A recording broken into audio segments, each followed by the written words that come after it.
बढ़ाना चाहते हैं इसमें। और यहां से आप जितना उत्साह हम दोनों को देंगे, उसी उत्साह और टोन और टेनर के साथ हम इवेंट की शुरुआत करेंगे। इन तालियों में मुझे मजा नहीं आया। और क्योंकि आज हम यहां मुंबई में मौजूद हैं, विघ्नहर्ता की पूजा वैसे तो हर जगह होती है, लेकिन यहां तो विशेष रूप से होती है। और उन्हीं गणेश जी की आराधना के साथ कि सब कुछ निर्विघ्न हो और जिस उद्देश्य के लिए हम सब ये कर रहे हैं वो उद्देश्य हमें प्राप्त हो, मैं उनकी एक छोटी सी स्तुति के साथ इसकी शुरुआत करना चाहता हूं। वक्रतुंड महाकाय कोटि सूर्य समप्रभ निर्विघ्नं कुरु मे देव सर्व कार्येषु सर्वदा। कामयाबी की मंजिल मजबूर है मिलने के लिए हमसे, हमने कोशिश जो की है इतनी शिद्दत से। और कहते हैं कोशिश कर फल निकलेगा, आज नहीं तो कल निकलेगा। अर्जुन सा लक्ष्य रख, निशाना लगा, फिर मरुस्थल से भी जल निकलेगा। अर्जुन सा ऐसा ही हौसला और जज्बा दिखाया हमारे देश के 6 करोड़ से ज्यादा एसएमईज ने।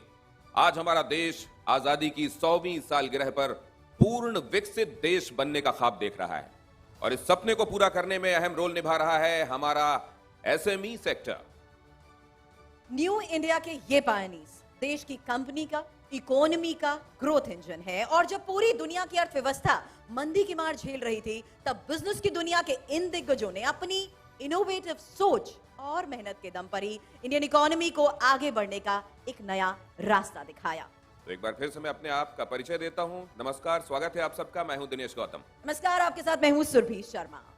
आप सबका बहुत स्वागत है हमारे इस खास इवेंट, इस खास award show dare to dream award 2022 में।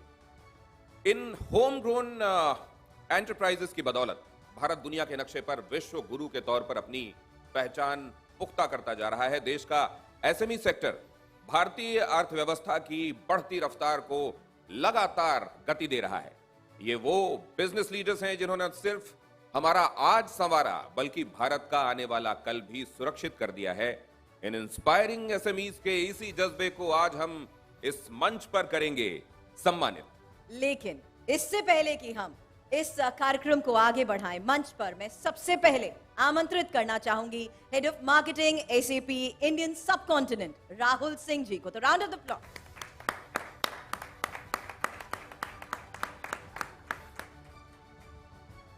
और इसके साथ ही मैं मंच पर बुलाना चाहूंगा एसएपी इंडिया की senior marketing director Nitika Das ji को। उनके लिए भी जोरदार तालियां प्लीज।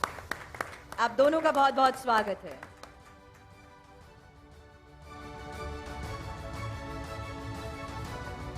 राहुल जी, क्योंकि आप मंच पर हैं तो ये मौका शायद हम सबके लिए बहुत खास हो जाता है।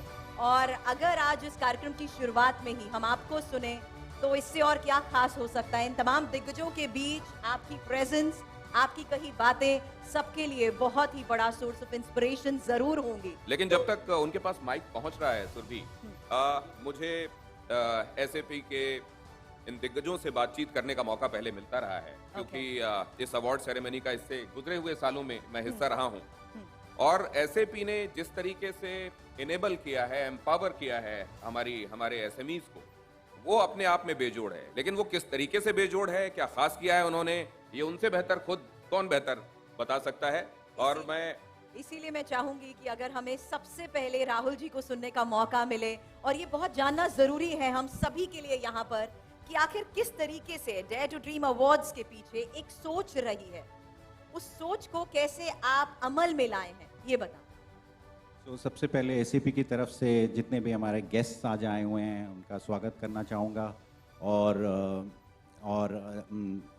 टीवी 9 का धन्यवाद करना चाहूँगा इस पार्टनरशिप के लिए, और अपने सारे कस्टमर्स और पार्टनर्स का धन्यवाद करना चाहूँगा। तो देखिए, बड़ी कंपनियों की बात तो हर जगह होती है, उनको अधिकतर लाइमलाइट भी उनको मिलता है। तो 2018 में जब हमने इस मंच की शुरुआत करी तो ये आइडिया था कि एक ऐसा प्लेटफॉर्म बनाया जाए जहाँ पे उभरती हुई छोटी मिड साइज़ कंपनीज के सक्सेस को सेलिब्रेट किया जा सके, और उनका जो रोल है इंडियन इकोनॉमी में जो कि बहुत क्रिटिकल है, उसको सेलिब्रेट किया जा सके। तो उस सोच के साथ ये शुरू हुआ था 2018 में। और पिछले साल जो हमारी थीम थी वो थी adversity to advantage, which was उस समय कोविड के दौरान इन कंपनियों का जो कभी ना हार मानने वाला जज्बा था और जो स्पिरिट थी उसको सेलिब्रेट करने के लिए वो थीम हमने चूज़ किया था। और इस साल जो हमारा थीम है वो है पाइनियर्स ऑफ न्यू इंडिया। ये उन्हीं कंपनीज को समर्पित है जो भारत के जो उभरता हुआ भारत है उसके ब्रांड एम्बेसडर्स बनेंगे, ग्लोबल ब्रांड एम्बेसडर्स और रिप्रेजेंटेटिव्स बनेंगे। इनफैक्ट ये वो कंपनीज है जिन्होंने भारत को आज एक ऐसी जगह पे लाके खड़ा कर दिया है जहां हम कह सकते हैं कि हम एक बहुत ही ऊंची और लंबी उड़ान के लिए तैयार हैं। Great sir. बहुत ऊंची और लंबी उड़ान के साथ हम तैयार हैं। और नितिका 4 सालों से डेयर टू ड्रीम अवार्ड्स के साथ जुड़ी हुई हैं और पिछले साल मैं इसका हिस्सा खुद था और नितिका के साथ बात करने का, उनसे पहली बार रूबरू होने का मौका भी मिला था। अभी तक का एक्सपीरियंस नितिका आपका कैसा रहा? नमस्कार दिनेश जी, आपका खुद का सफर 3 साल से डेयर टू ड्रीम के साथ जुड़ा है। सही कहा आपने, डेयर टू ड्रीम का सफर 2018 में शुरू हुआ और आज तक हमारे लिए बहुत खास रहा है, हम सभी के लिए। इन 4 सालों में हमने 400 बिजनेस ओनर्स को रिकग्नाइज किया है and on this platform across India lot of these companies, these business owners have pivoted to become large organizations in these last 3 to 4 years. और सही कहा आपने, last year these awards were conducted online, COVID के चलते, और the response that we received was huge. Over 1200 nominations were received last year. 150 awards were given away. We have had Ministry of MSME participation every year. So year on year, these awards have been growing in popularity. And this year again, we've received very wonderful response from everyone, and 1500 plus nominations were received. Great experience, ma'am. So today we are all here after 2 years, 2 साल के physical अवतार में. So I would like to thank you and welcome all of you for being with us today. Thank you so much, thank you ma'am. आपने उस experience के बारे में तो जरूर बताया जो पिछले सालों से आप अनुभव करती आ रही हैं, लेकिन राहुल जी अब मैं आगे विजन की अगर बात करूं, क्योंकि खास तौर पर यहाँ इनोवेशन की बात हो रही है और डिजिटल ट्रांसफॉर्मेशन का हम जिक्र करेंगे, इसलिए ये सबसे पहले मैं आपसे जानना चाहूंगी कि ये दौर हमारे एसएमईज की कामयाबी में कितना अहम रोल निभाता है? बहुत ही ज़्यादा अहम रोल निभा रहा है। इनफैक्ट मैकिंजी की एक 2-3 साल पुरानी स्टडी है जिसमें उन्होंने एक बहुत ही इंटरेस्टिंग कॉन्सेप्ट के बारे में बात करी है, जिसको वो कहते हैं मिसिंग मिडल, जो कि इंडिया के कॉन्टेक्स्ट में है। और उसके अनुसार अगर भारत को सचमुच $10 ट्रिलियन की इकोनॉमी बनना है अगले 1 दशक में या उससे कम में, तो ये बहुत ज़रूरी है कि करीब 10,000 कंपनीज जो आज छोटी कंपनीज हैं उनको अगले 3-4 सालों में मिड साइज़ बनना पड़ेगा, और उसी तरीके से कुछ 1000 मिड साइज कंपनीज को लार्ज कंपनी बनना पड़ेगा। तभी इंडियन इकोनॉमी में वो जो जिसको कहते हैं क्रिटिकल मास और मोमेंटम आएगा, जिससे आप लंबे समय तक ग्रोथ की अपेक्षा कर सकते हैं। तो एक तो ये रीज़न है, और इस तरीके से इस तरह का जो ग्रोथ होता है इस तेज़ी से और इतने छोटे समय में, वो बिना डिजिटल टेक्नोलॉजी के इंटरवेंशन के संभव ही नहीं है, पहली बात। और दूसरी बात, हमने खुद एक रिसर्च की थी लास्ट ईयर IDC के साथ, जिसमें 74% मिड साइज कंपनीज ने बोला कि वो अपने सारे एप्लीकेशंस को क्लाउड पे मूव करेंगे अगले 2 या 3 सालों के अंदर।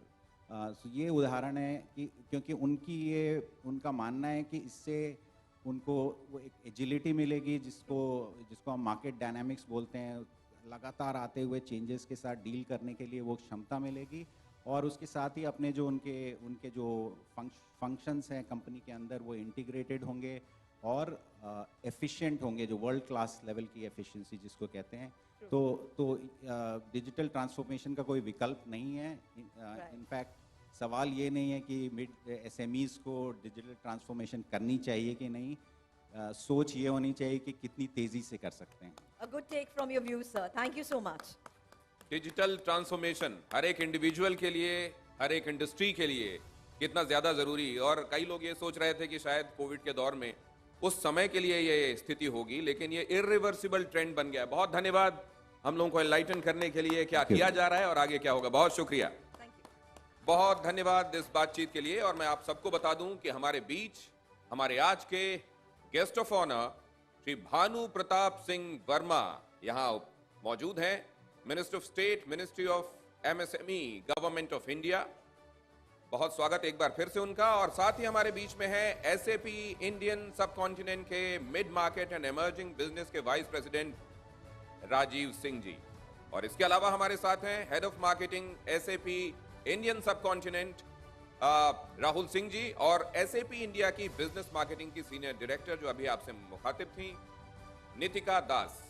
TV9 नेटवर्क के chief growth officer Raktim Das जी भी यहां मौजूद हैं। आप सभी का हमारे इस खास शो में, इस खास इवेंट में एक बार फिर से बहुत स्वागत। चलिए, तो मंच पर बुलाने से पहले क्या मैं इसी बात से कह दूं जो बात अभी मंच पर नितिका जी ने कही है कि किस तरीके से डेयर टू ड्रीम अवार्ड्स 2022 का ये सफर बेहद ही मजेदार रहा है। और दिनेश, आप तो 3 साल से इस मंच पर इन तमाम दिग्गजों को सुनते भी आए हैं, तो क्या मैं आपसे भी सुनने और समझने की कोशिश करूं कि ये कितना अहम बन जाता है आज का ये खास पल। और इस शाम को आगे बढ़ाने से पहले, कार्यक्रम को आगे बढ़ाने से पहले इस सफर की कुछ खास झलकियां भी हम आपको दिखाना चाहेंगे।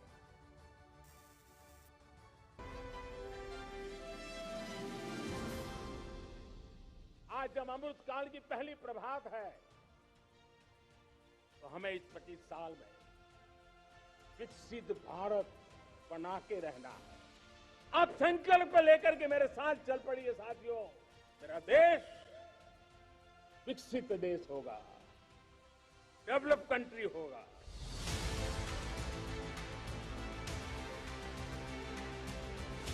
आजादी की 75वीं सालगिरह पर देश ने साल 2047 तक डेवलप नेशन बनने के अपने मजबूत इरादे का ऐलान कर दिया है। अमृत काल के 25 साल की इस एस्पिरेशनल जर्नी के लिए सक्सेस का रोड मैप बनाने में अहम रोल निभा रहे हैं देश के 6 करोड़ से ज्यादा होम ग्रोन एंटरप्राइजेस। आज इन एसएमईज की देश की जीडीपी में तकरीबन 29% की हिस्सेदारी है। इसके अलावा देश से होने वाले कुल निर्यात में एसएमईज की लगभग 50% की भागीदारी है। एक्सपर्ट्स का मानना है कि साल 2027 तक भारत दुनिया की 3rd लार्जेस्ट इकोनॉमी बन जाएगा और अगले 1 दशक में देश की जीडीपी दुगनी होकर 8.5 ट्रिलियन हो जाएगी। तेजी से ग्रो कर रहा एसएमई सेक्टर इस जीडीपी में 35 से 40% तक का भागीदार होगा। ये होम ग्रोन बिजनेसेस सशक्त बने और नए अवसरों के लिए तैयार रहे। इसी मकसद को पूरा करने के लिए एसएपी के साथ मिलकर देश का नंबर 1 न्यूज नेटवर्क TV9 लेकर आया है डेयर टू ड्रीम अवार्ड्स। इन अवार्ड्स के जरिए हम देश के उन इंस्पायरिंग एसएमईज को सम्मानित करते हैं जिनकी मेहनत ने भारत को ग्लोबल लीडर के तौर पर पहचान दिलाई। डेयर टू ड्रीम अवार्ड्स 2021 की सफलता के बाद अब वक्त है डेयर टू ड्रीम अवार्ड्स 2022 के ग्रैंड सेलिब्रेशंस का। ये वो बिजनेस लीडर्स हैं जो डिजिटल फर्स्ट कल्चर के जरिए इनोवेटिव आइडियाज अपनाकर न्यू इंडिया के सपने को साकार करने में अहम योगदान दे रहे हैं। India seems to be relatively insulated thanks largely to its small and medium businesses, which are the backbone of our economy. The Dare to Dream Awards 2022 then are meant to identify and celebrate such business champions. Awards के विजेताओं को चुनने की प्रक्रिया को पूरा करने और ट्रांसपेरेंट रखने में हमारे नॉलेज पार्टनर कार्नी ने हमारी मदद की। भारत के सबसे बड़े एंटरप्रेन्योरियल अवार्ड का जश्न फिर शुरू हो रहा है। डेयर टू ड्रीम अवार्ड्स 2022 में देश भर के 50 से ज्यादा होम ग्रोन एंटरप्राइजेस और बिजनेस लीडर्स को 12 कैटेगरीज में सम्मानित किया जा रहा है। तो तैयार हो जाइए इस मंच पर बिजनेस लीडर्स की कामयाबी को सेलिब्रेट करने के लिए डेयर टू ड्रीम अवार्ड्स 2022।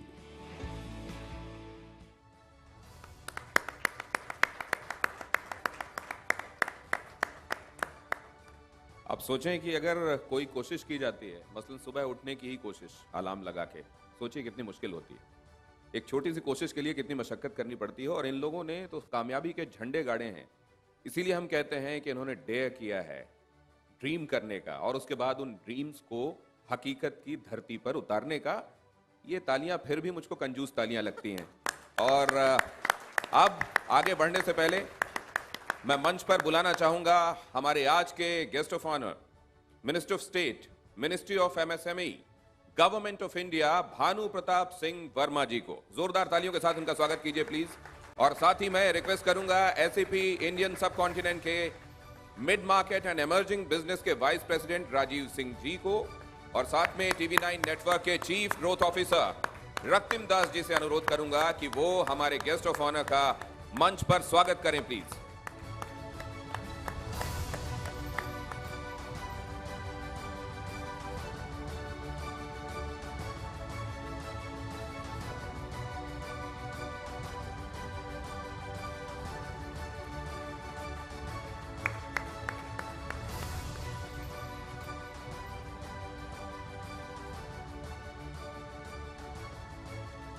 मैं गुजारिश करूंगी हमारे guest of honour MOS ministry of MSME government of India Bhanu Pratap Singh Verma ji से कि वो अपने शब्दों से हमारे देश के इंस्पायरिंग SMEs का हौसला जरूर बढ़ाएं और मार्गदर्शन करें कि कैसे सरकार अब कामयाबी के सफर में उनके साथ है।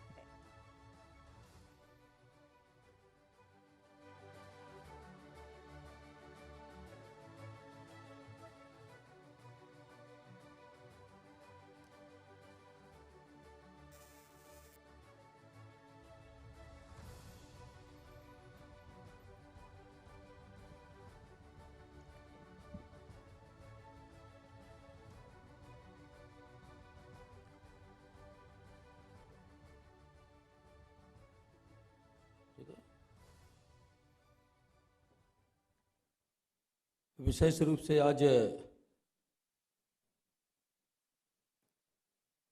TV9 नेटवर्क के dare to dream award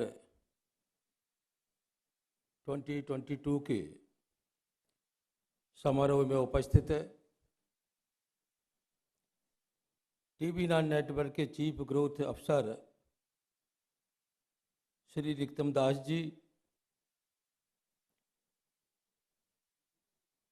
SAP के vice president Shri Rajiv Singh ji, SAP India के head of marketing Shri Rahul Singh ji, India की SAP की इंडिया की सुश्री निकिता सिंह जी, हमारे साथ उपस्थित है हमारा जो KVIC है खादी के राज्य के निदेशक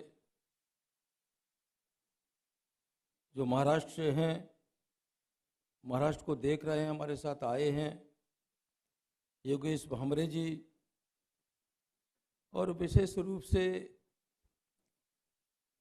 मेरा स्वागत करने के लिए अभी सर्किट हाउस में उपस्थित थे और यहाँ अभी उपस्थित हैं राष्ट्रीय कोरी समाज महाराष्ट्र के प्रदेश अध्यक्ष श्री केदार दास लखेपुरिया जी, उद्योग जगत के सभी प्रतिनिधिगण, पत्रकार बंधुओं, भाइयों और बहनों,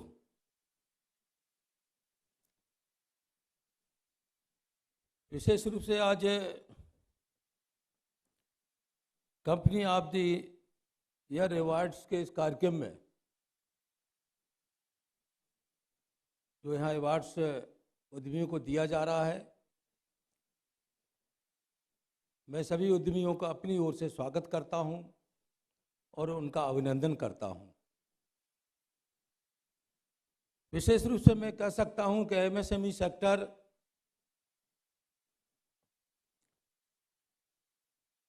देश के विकास में जो हमारा MSME सेक्टर है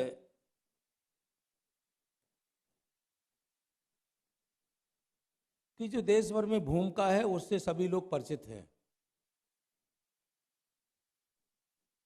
इस भूमिका की व्यापकता का अंदाजा हम इस बात से ही लगा सकते हैं, जैसे कि हमारे बंधु बता रहे थे कि भारत में एमएसएमई सेक्टर में लगभग 12 करोड़ लोगों को रोजगार मिलता है और देश की कुल जीडीपी का लगभग 1/3 एमएसएमई क्षेत्र से आता है। विशेष रूप से हम सब लोग जानते हैं कि इतना ही नहीं, देश के निर्यात में भी एमएसएमई का योगदान करीब 50% के लगभग है। वो एमएसएमई ही है जिन्होंने हमारे देश के यशस्वी प्रधानमंत्री नरेंद्र भाई मोदी जी की अभूतपूर्व लीडरशिप में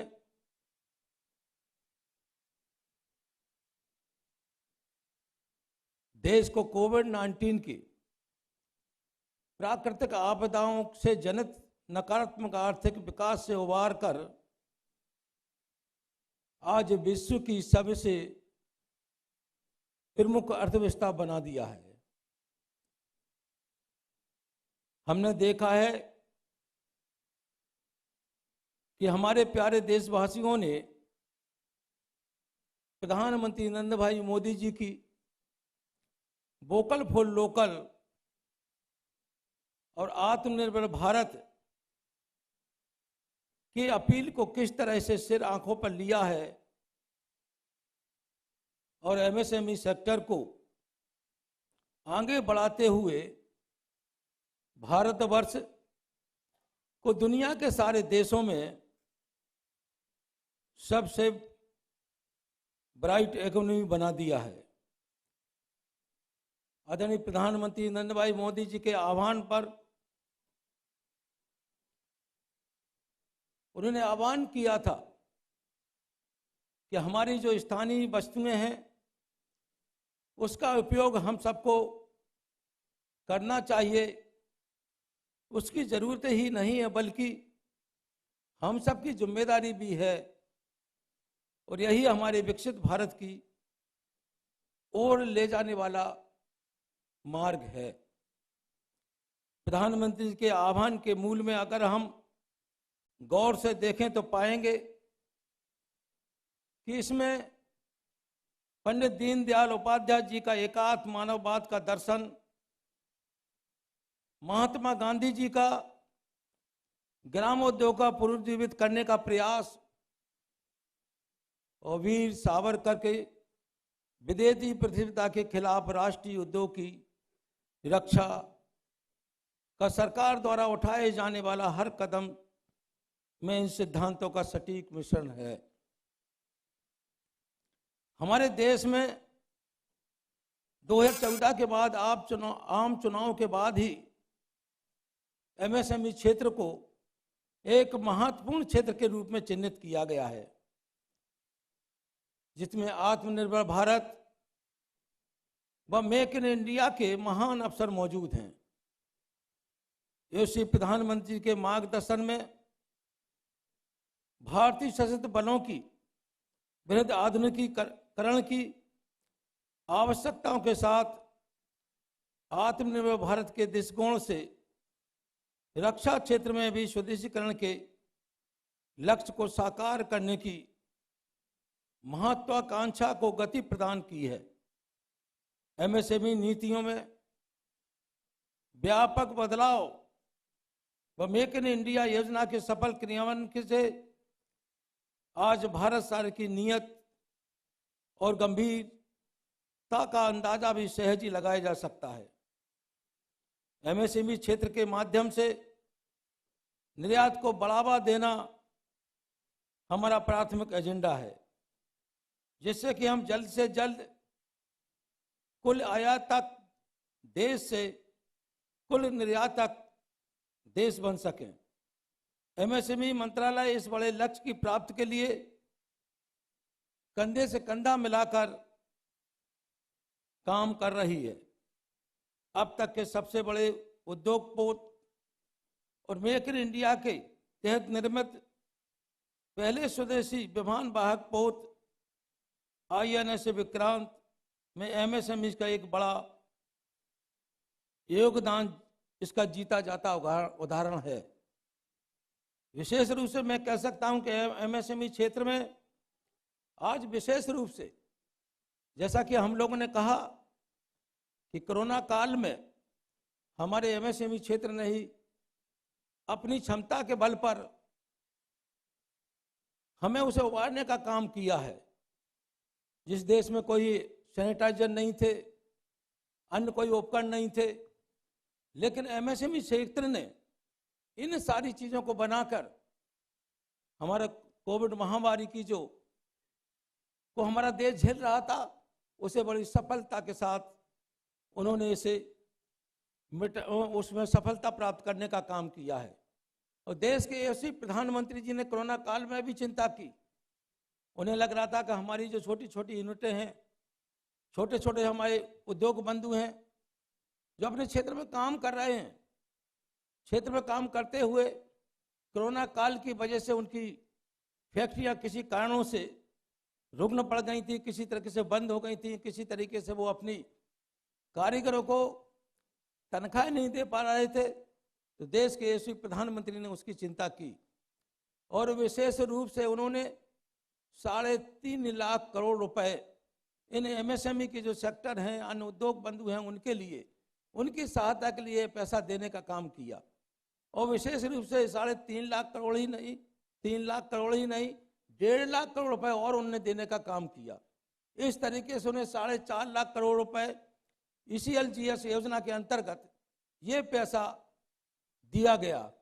और विशेष रूप से अभी 2022-23 का जब बजट पेश किया गया तो हमारे वित्त मंत्री जी ने उस 4.5 लाख करोड़ को बढ़ाकर उसमें 50,000 करोड़ रुपए और ऐड कर दिए।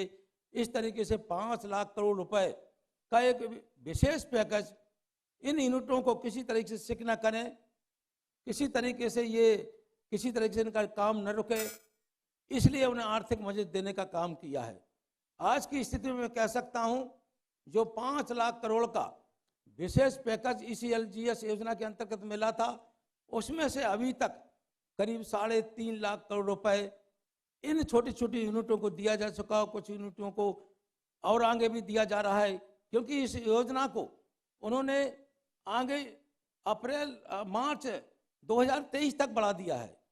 मार्च 2023 तक बढ़ा के इस योजना को लागू किया गया है कि किसी तरह से अभी भी कुछ हमारी यूनिटें अगर उस चीज़ों से नहीं हो पा रही, कोरोना काल से नहीं कर पा रही हैं, तो वो भी अभी भी इसका लाभ ले सकती हैं।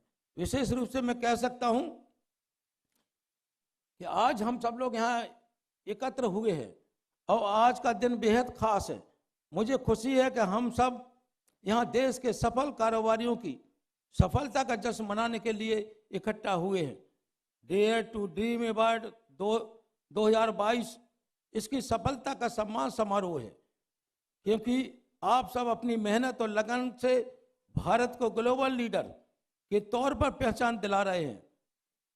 2047 तक आज़ादी की जब 100वीं वर्षगांठ पर हम सबने विकसित भारत और आत्मनिर्भर राष्ट्र बनाने का संकल्प लिया है और भारत के लगभग 6 करोड़ से ज़्यादा MSME से देश के यशस्वी प्रधानमंत्री नरेंद्र भाई मोदी जी के आत्मनिर्भर भारत के विजन के लिए दिन रात मेहनत करके इस सफल बनाने में अपना अहम योगदान दे रहे हैं। हमारे सफल कारोबारियों की जितनी भी प्रशंसा की जाए, हमारे सफल कारोबारियों मतलब ये उद्यमियों की जितनी भी प्रशंसा की जाए उतनी कम है। मैं TV9 नेटवर्क और सर्फ इंडिया की सराहना करता हूं, जिन्होंने प्रतिभावान हमारे MSME की मेहनत को सम्मानित कर उनका मनोबल बढ़ाने के लिए डेयर टू ड्रीम अवार्ड 2022 का आयोजन किया है। इस सम्मान के जरिए न सिर्फ उद्यमियों का आत्मविश्वास बढ़ेगा, बल्कि देश के युवा उद्यमियों को भी आगे बढ़ने के लिए हौसला मिलेगा। वो ये बिजनेस लीडर्स हैं जो डिजिटल फर्स्ट कल्चर के जरिए इनोवेशन आइडियाज अपनाकर न्यू इंडिया के सपने को साकार करने में अहम योगदान दे रहे हैं। मुझे विश्वास है कि पारदर्शिता के साथ चुने हुए इस अवार्ड के सभी विजेता सम्मान के हकदार हैं। विशेष रूप से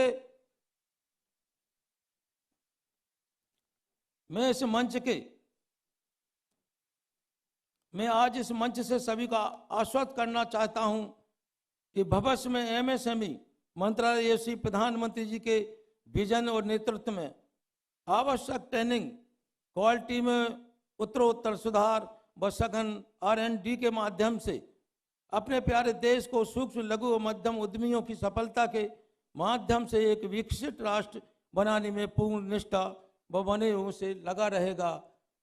मैं विशेष रूप से मुझे आज से कार्यक्रम में यहाँ बुलाया है, इसके लिए मैं सभी का अपनी ओर से धन्यवाद करता हूँ। विशेष रूप से टीवी 9 नेटवर्क के और हमारे एसपी जिनके माध्यम से ये सारी कार्यक्रम किए जा रहे हैं, मैं उनका आभार व्यक्त करता हूं। और सभी जो अवार्ड्स पाने वाले हैं उन्हें मैं अपनी ओर से बहुत बहुत उनका अभिनंदन करता हूं, स्वागत करता हूं और अपनी बात समाप्त करता हूं। जय हिंद, जय भारत, वंदे मातरम। धन्यवाद सर। भानु प्रताप वर्मा, उन्होंने विजन बताया, देश के प्रधानमंत्री क्या सोचते हैं एमएसएमई सेक्टर के लिए। और खुद भानु प्रताप जी वहाँ जमीन से जुड़े हुए लोगों में से एक रहे हैं, लोगों की नब्ज समझते हैं, क्या समस्याएं आती हैं। विधायक भी रहे 96, 98, 2004, 2014 और 2019 में वो संसद के लिए चुने गए और अभी ये मिनिस्ट्री देख रहे हैं। तो जाहिर है इनसाइड आउट समझते हैं लोगों की समस्याएं, क्या एस्पिरेशंस हैं इंडिया के आने वाले दिनों में उसको लेकर और क्या किया जाना चाहिए। बहुत धन्यवाद सर इस उद्बोधन के लिए। और अब हम फर्स्ट सेट ऑफ अवार्ड्स की तरफ बढ़ रहे हैं। मैंने कुछ कहा, आप लोगों ने सुना क्या? फर्स्ट सेट ऑफ अवार्ड्स की तरफ बढ़ रहे हैं और मुझे लगता है कि आप लोग लंच के बाद थोड़े से नींदे हो रहे हैं। थोड़ी नींद आ रही है क्या आप लोगों को? हाँ, मैंने तो अभी मैंने लंच तो नहीं किया, लेकिन इस ब्लैक कॉफी से जो रही सही नींद थी उसको भी भगा दिया। और आप लोगों की तालियां ये बता रही हैं कि अभी आपको नींद है हल्की हल्की। अगर नहीं है तो एक बार बताइए, क्योंकि फर्स्ट सेट ऑफ अवार्ड्स वो एंटरप्रेन्योर्स जिन्होंने आपके लिए रातों की नींद त्यागी है, इस देश की तरक्की के लिए अपने आप को दिन रात खपाया है, उनके लिए जोरदार तालियां होनी चाहिए। और अब रिक्वेस्ट है first set of award ceremony के लिए हमारे साथ सर एक बार फिर से आएंगे, भानु प्रताप सर, और एसएपी इंडियन सब कॉन्टिनेंट के mid market and emerging business के वाइस प्रेसिडेंट राजीव सिंह जी और TV9 नेटवर्क के chief growth officer Raktim Das sir first set of awards के लिए मंच पर पधारें प्लीज।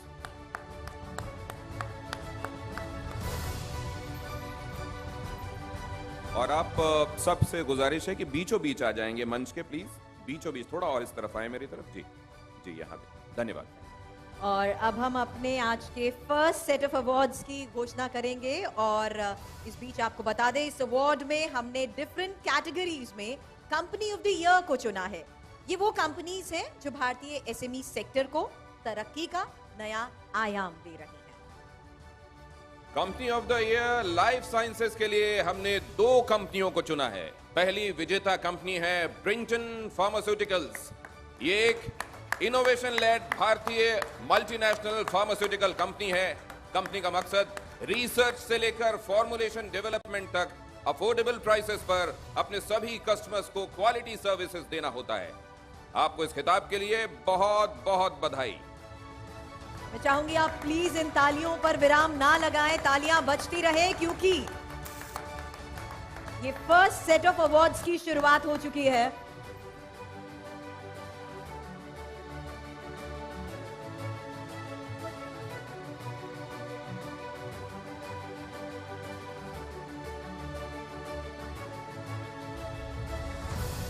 और जैसा कि आपको हमने बताया, company of the year life sciences के लिए हमने 2 कंपनीज को चुना है। तो पहली विजेता कंपनी आपको यहां पर हम बता दें, ब्रिंटन फार्मास्यूटिकल्स।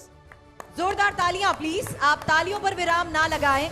और इस बीच आपको मैं यहां पर बता दूं कि किस तरीके से अलग अलग कंपनीज का बारे में ये घोषणा हम कर रहे हैं।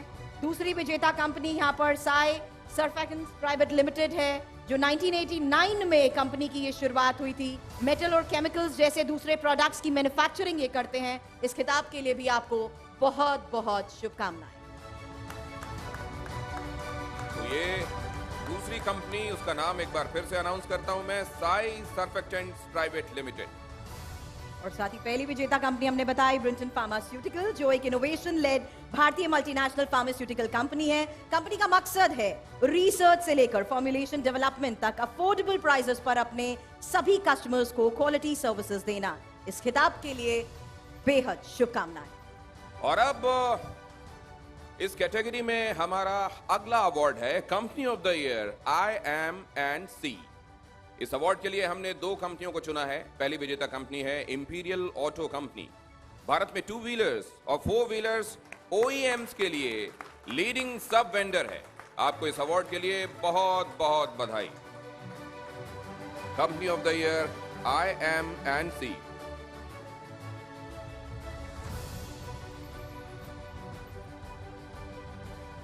टू व्हीलर्स और 4 व्हीलर्स के लिए original equipment manufacturers, leading sub vendor. जोरदार तालियां।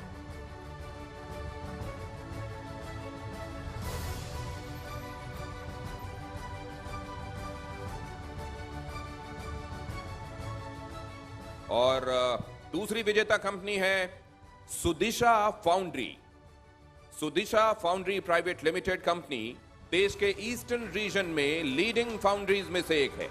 कंपनी के पास ऑटोमोबाइल्स, एग्रीकल्चर, पाइप फिटिंग्स और अर्थ मूवर्स जैसे 150 किलो 150 केजी तक के केटरिंग इंडस्ट्रीज के प्रोडक्ट्स की एक बड़ी रेंज मौजूद है। Sudisha foundry private limited.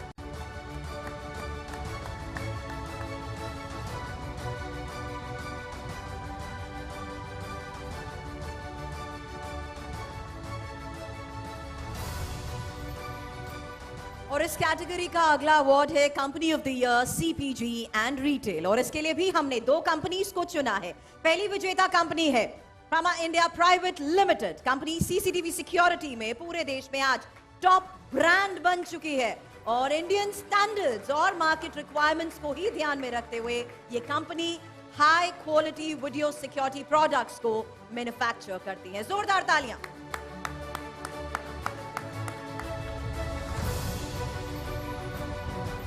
और दूसरी विजेता कंपनी है पेरल food products private limited.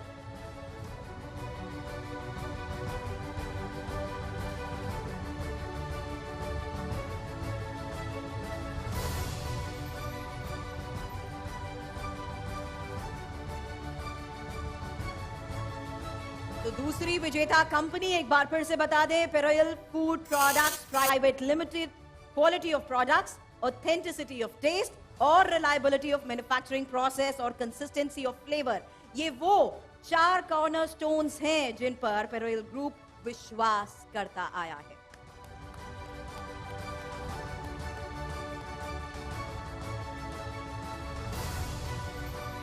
Payroll की तरफ से बहुत स्वागत है आपका।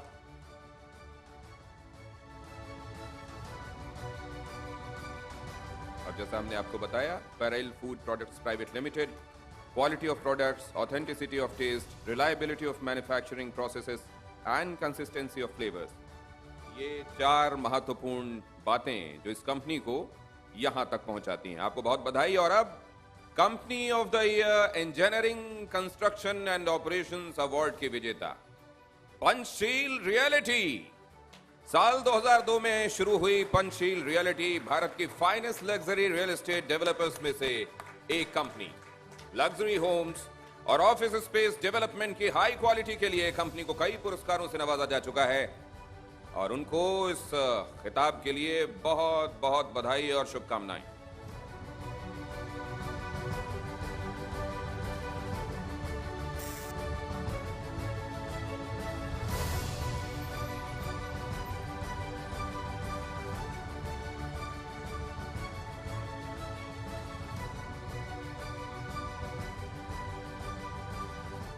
अब company of the year chemical award की विजेता कंपनी है बेस्ट वैल्यू केम। ये कंपनी फ्रेग्रेंस और फ्लेवर इंग्रेडिएंट्स के मामले में भारत की लीडिंग मैन्युफैक्चरर्स में से एक है और कंपनी की तरक्की का अंदाजा भी आप इसी बात से लगा सकते हैं कि आज एक्सपोर्ट मार्केट की कुल बिक्री का कंपनी लगभग 80% कवर करती है। जोरदार तालियां अवार्ड के लिए भी बेहद शुभकामनाएं।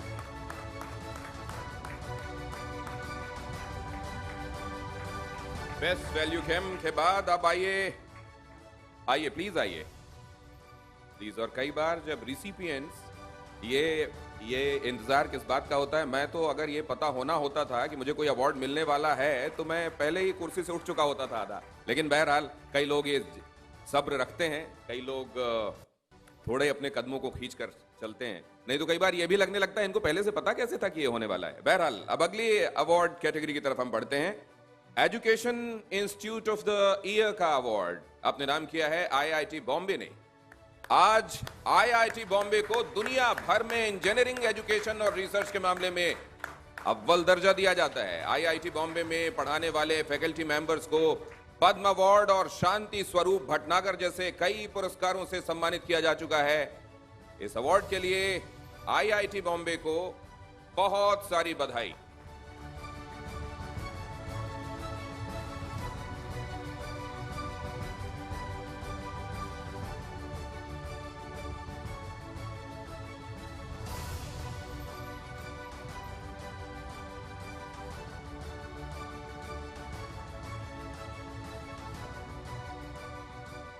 Company of the year award का खिताब अपने नाम इमेजिन मार्केटिंग लिमिटेड बोट ने भी किया है। ये कंपनी इस वक्त भारत की टॉप ऑडियो और वेयरेबल ब्रांड है। Company smart watch, wireless speakers, earphones, headphones और स्टीरियोस के साथ साथ ईयरबड्स और साथ ही इन सब के अलावा कई तरह के इलेक्ट्रॉनिक ऑडियो प्रोडक्ट्स बनाते हैं। हालांकि कंपनी अपनी क्वालिटी प्रोडक्ट्स के लिए ही कस्टमर्स के बीच सबसे ज्यादा फेमस भी है। और फिलहाल आपको बता दें कि ये खास कैटेगरी में अवार्ड्स दिए जा रहे हैं। बहुत बहुत शुभकामनाएं इन तमाम अवार्ड्स। तो बोट्स कौन है जिसने शायद इस बोट की सवारी नहीं की होगी, इस नाव में नहीं बैठा होगा? मैं चाहूंगा बोट के जो रिप्रेजेंटेटिव हैं प्लीज यहां आए और इस अवार्ड को ग्रहण करें। ये कागज की कश्ती और बारिश का पानी नहीं है, ये वो कश्ती है जो न जाने कितने सारे गैजेट फ्रीक्स को उनके ऑप्शंस दे रही है। एक बार फिर से जोरदार तालियां।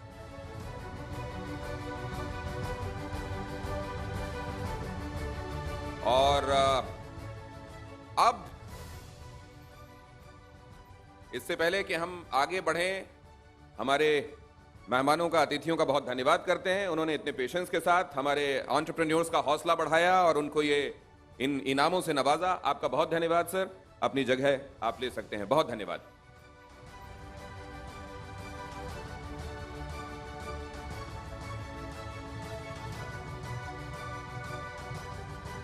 Should we move ahead, Dinesh? Yeah. Okay. So, digital transformation देश की तरक्की की राह तैयार कर रहा है। भानु प्रताप जी बहुत धन्यवाद। आपने अपना कीमती वक्त निकाला और आप यहाँ आए, आपने अपना कीमती वक्त हम सबके साथ साझा किया। आपका बेहद शुक्रिया। एमएसएमई सेक्टर के लिए आने वाले दिनों में सरकार की तरफ से और ज्यादा इनिशिएटिव्स देखने को मिलेंगे। एंटरप्रेन्योर्स की तरफ से मैं यही विशेष मंत्री महोदय के सामने रख सकता हूं और इसको लेकर मैं यही कह सकता हूं आमीन। आप सबके लिए ईज ऑफ डूइंग बिजनेस की बात बहुत सारी होती है, लेकिन कई बार उसके बावजूद हम कई तरह की हर्डल्स फेस करते हैं और उद्यमियों से बेहतर कोई नहीं जानता कि वो किस किस तरह की परेशानियां होती हैं। आने वाले दिनों में ईज ऑफ डूइंग बिजनेस, ये फ्रेज सही मायनों में जमीन पर उतरे, इसी कामना के साथ आइए इस अवार्ड सेरेमनी में आगे बढ़ते हैं। डिजिटल ट्रांसफॉर्मेशन, देश की तरक्की की राह डिजिटल ट्रांसफॉर्मेशन से तैयार हो रही है। डिजिटल ट्रांसफॉर्मेशन के जरिए इनोवेटिव आइडियाज अपनाकर एसएमईज सस्टेनेबिलिटी, कॉम्पिटिटिवनेस और कस्टमाइजेशन को बेहतर ढंग से समझकर अपने गोल्स आसानी से अचीव कर सकते हैं। डिजिटाइजेशन कैसे हमारी इकोनॉमिक प्रोग्रेस को बढ़ाता है, कैसे पावर हाउस बनने की तरफ आगे ले जाता है, इसी पर हम खास बातचीत करेंगे इस सेशन में। और इसके लिए मैं यहां बुलाने वाला हूं खास लोगों को। मंच पर आमंत्रित कर रहे हैं हम सेशन के मॉडरेटर, टीवी 9 कन्नड़ा के managing editor R Sridharan ji को, और इस सेशन में हमारे खास मेहमान होंगे Sucheta N Shah, executive director Atlas integrated finance limited, और Rajiv Singh, vice president mid market and emerging business SAP Indian subcontinent. इसके अलावा नॉलेज पार्टनर कार्नी के राहुल मिश्रा जी भी को भी मैं यहां आमंत्रित करता हूं।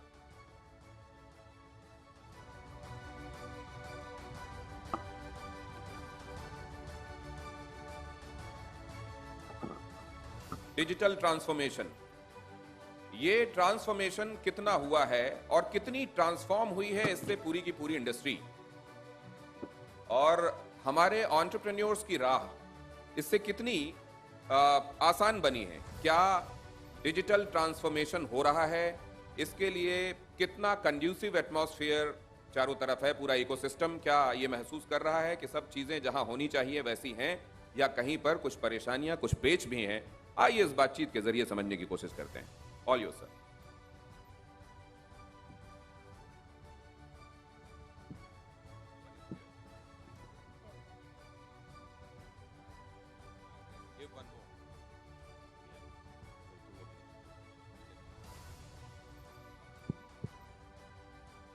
So thank you so much, Dinesh and Surbhi. I must say that wherever this wonderful pair of hosts get to any event, they fill the room with energy, amazing energy. God bless you both. Thank you. So it's my pleasure to be moderating this panel, which really is about how SMEs can use digital technology to transform themselves and become the pioneers of the new India, the 2047 mission that we have as a country. How do we get there? So I'm going to be switching between Hindi and English a little bit. So I hope you'll bear with me. I'll start off with Rajiv, you first, because as SAP, you work with a lot of SMEs and you're actually helping them do their digital transformation. The first question is, which comes to mind, which I'm sure a lot of people here would also probably would be wondering. Transformation sounds like a big, scary word. If I'm an SME, I'm a proprietor-driven company. What do I even make of it? I mean, am I going to start comparing myself with a large company now, the way they transform themselves? Or is it incremental implementation of digital technology, which helps me get to a destination over a period of time? So how do you even convince, or what is the pitch when you talk about digital transformation? Rajiv. Yeah, thank you, Shridan.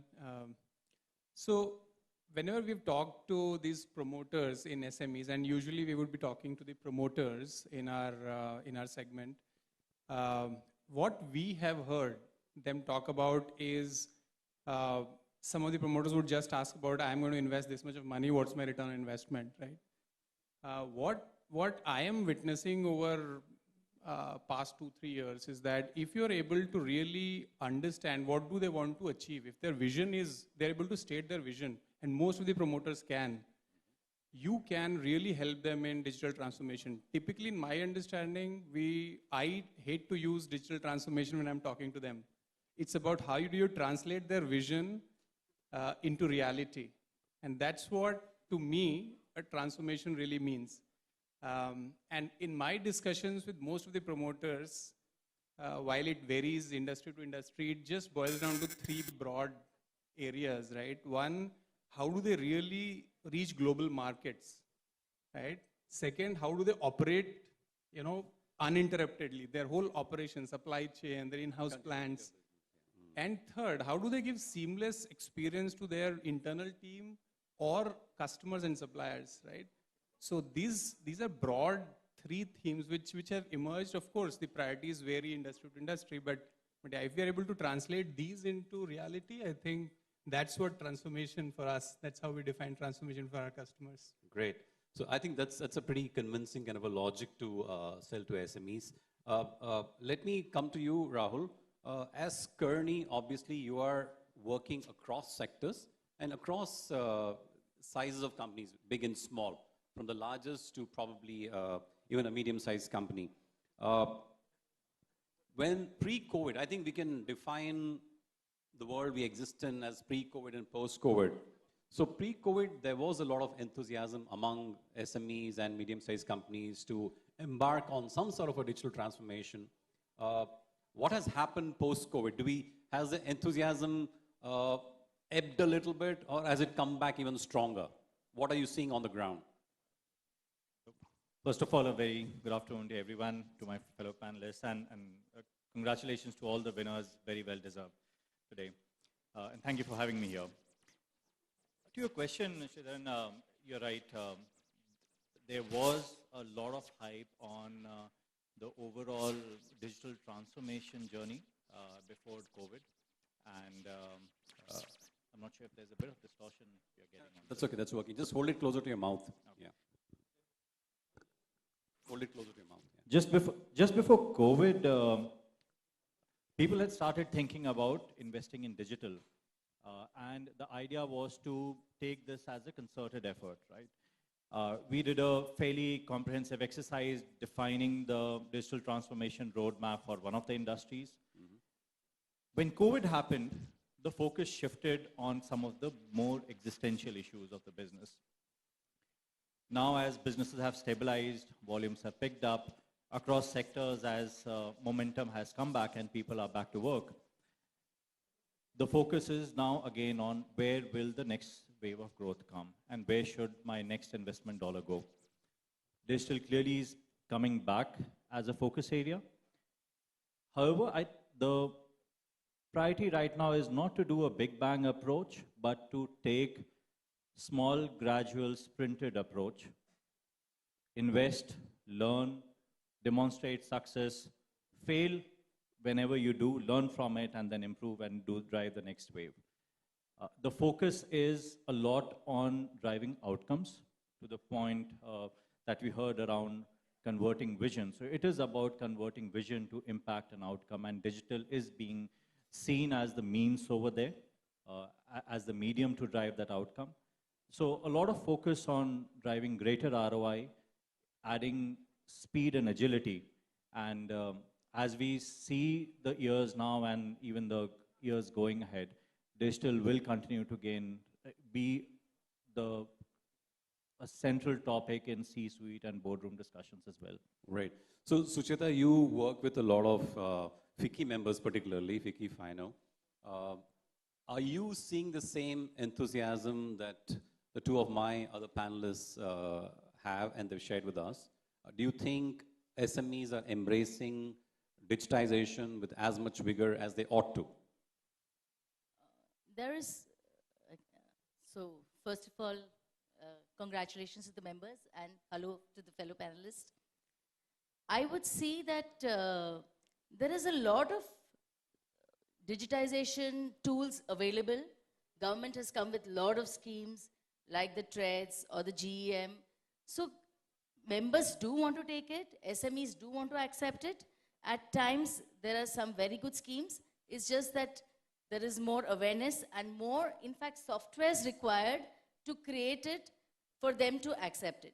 So there is an acceptance, a lot of schemes, a lot of, I can say that with the digital commerce also, the marketing, the fintech companies.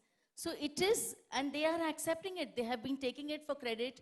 They've been taking it. It's just that it's at a slower pace. And it needs to be hastened up by creating more awareness, by making them able and ability. Say, I mean, I'm just giving a small example that this new GST thing that you will need even for 5 crore. Right. So for that, you need again a software.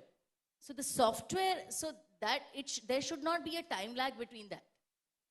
That is where they are willing to, MSMEs are willing to take up growth, especially the young ones, they are willing to take up all of the digital transformations.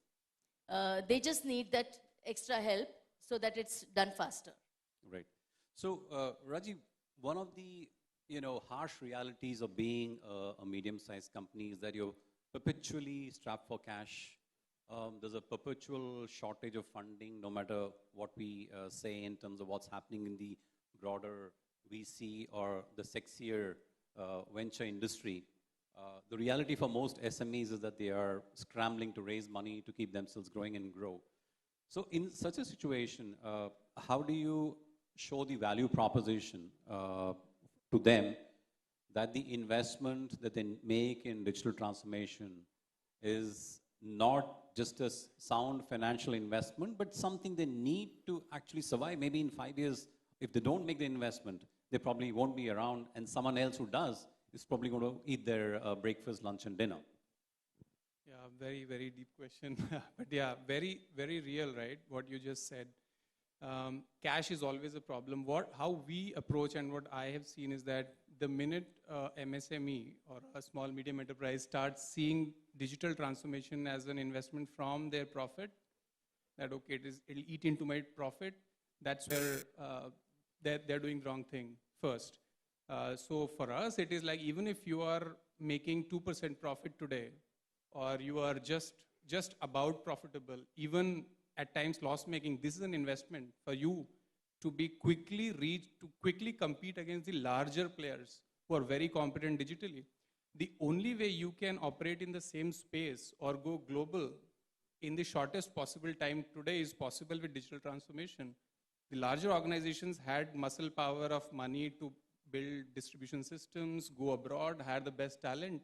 Today, MSMEs with digital transformation possibly can be at the same pedestal and compete with the largest of the largest with some of these digital tools, Shridan. So that's how we try to engage, work on return on investment.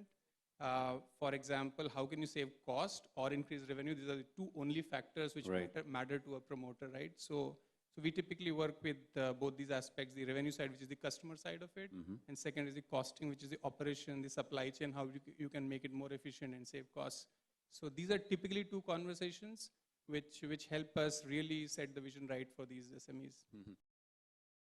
Model which consulting industry uses quite often, which is that you save money and then you take a percentage of it. So is SAP also offering SMEs some sort of innovative ways to manage the investment? Yeah, so traditionally we used to be like, you have to pay everything upfront. Now, of course, with the cloud adoption, our entire offering is that you have flexibility in payment. And it's all cloud. So we have become more amenable to the requirements of SMEs. Yes, so yeah, we are also agile as we propose ourselves to be. That's a good thing too. Yeah, so Rahul, one of the things that you do as a consultant is basically advise companies on their strategy, and especially a digital strategy and growth strategy. What is an optimal roadmap that a medium-sized or a small company should adopt when it comes to digital transformation? What are the stacks that they should perhaps first look at before they go on to the more complex parts of the business and organization? So it all starts with an understanding of where the organization is currently, which is where my capabilities are, what gives us the right to play and the right to win in the market. Having understood that, where do we want to really excel? You can't be a rock star in all dimensions of the business. You need to strategically decide, is it market? Is it on the product side? Is it on the customer experience? Is it just on operational and supply chain flexibility and operating a very lean operations, low inventory levels and things like that? What are my top 2 or 3 priorities? And then really deciding what is the shortest and the fastest path to realize those outcomes. So if it is about inventory and I need end-to-end traceability and transparency across my supply chain, do my current technology platforms enable that, or do I need to first prioritize my investments so that I start getting visibility? A lot of these journeys first start by saying that, look, I don't have the data. So in many cases, and especially legacy organizations who've been traversing this journey from traditional IT to now thinking about digital, it's about, do we have the right data, and is there one version of truth in terms of that data? And then it is about how do we make sense of that data and use it to take on time, smarter, right business decisions to take this forward.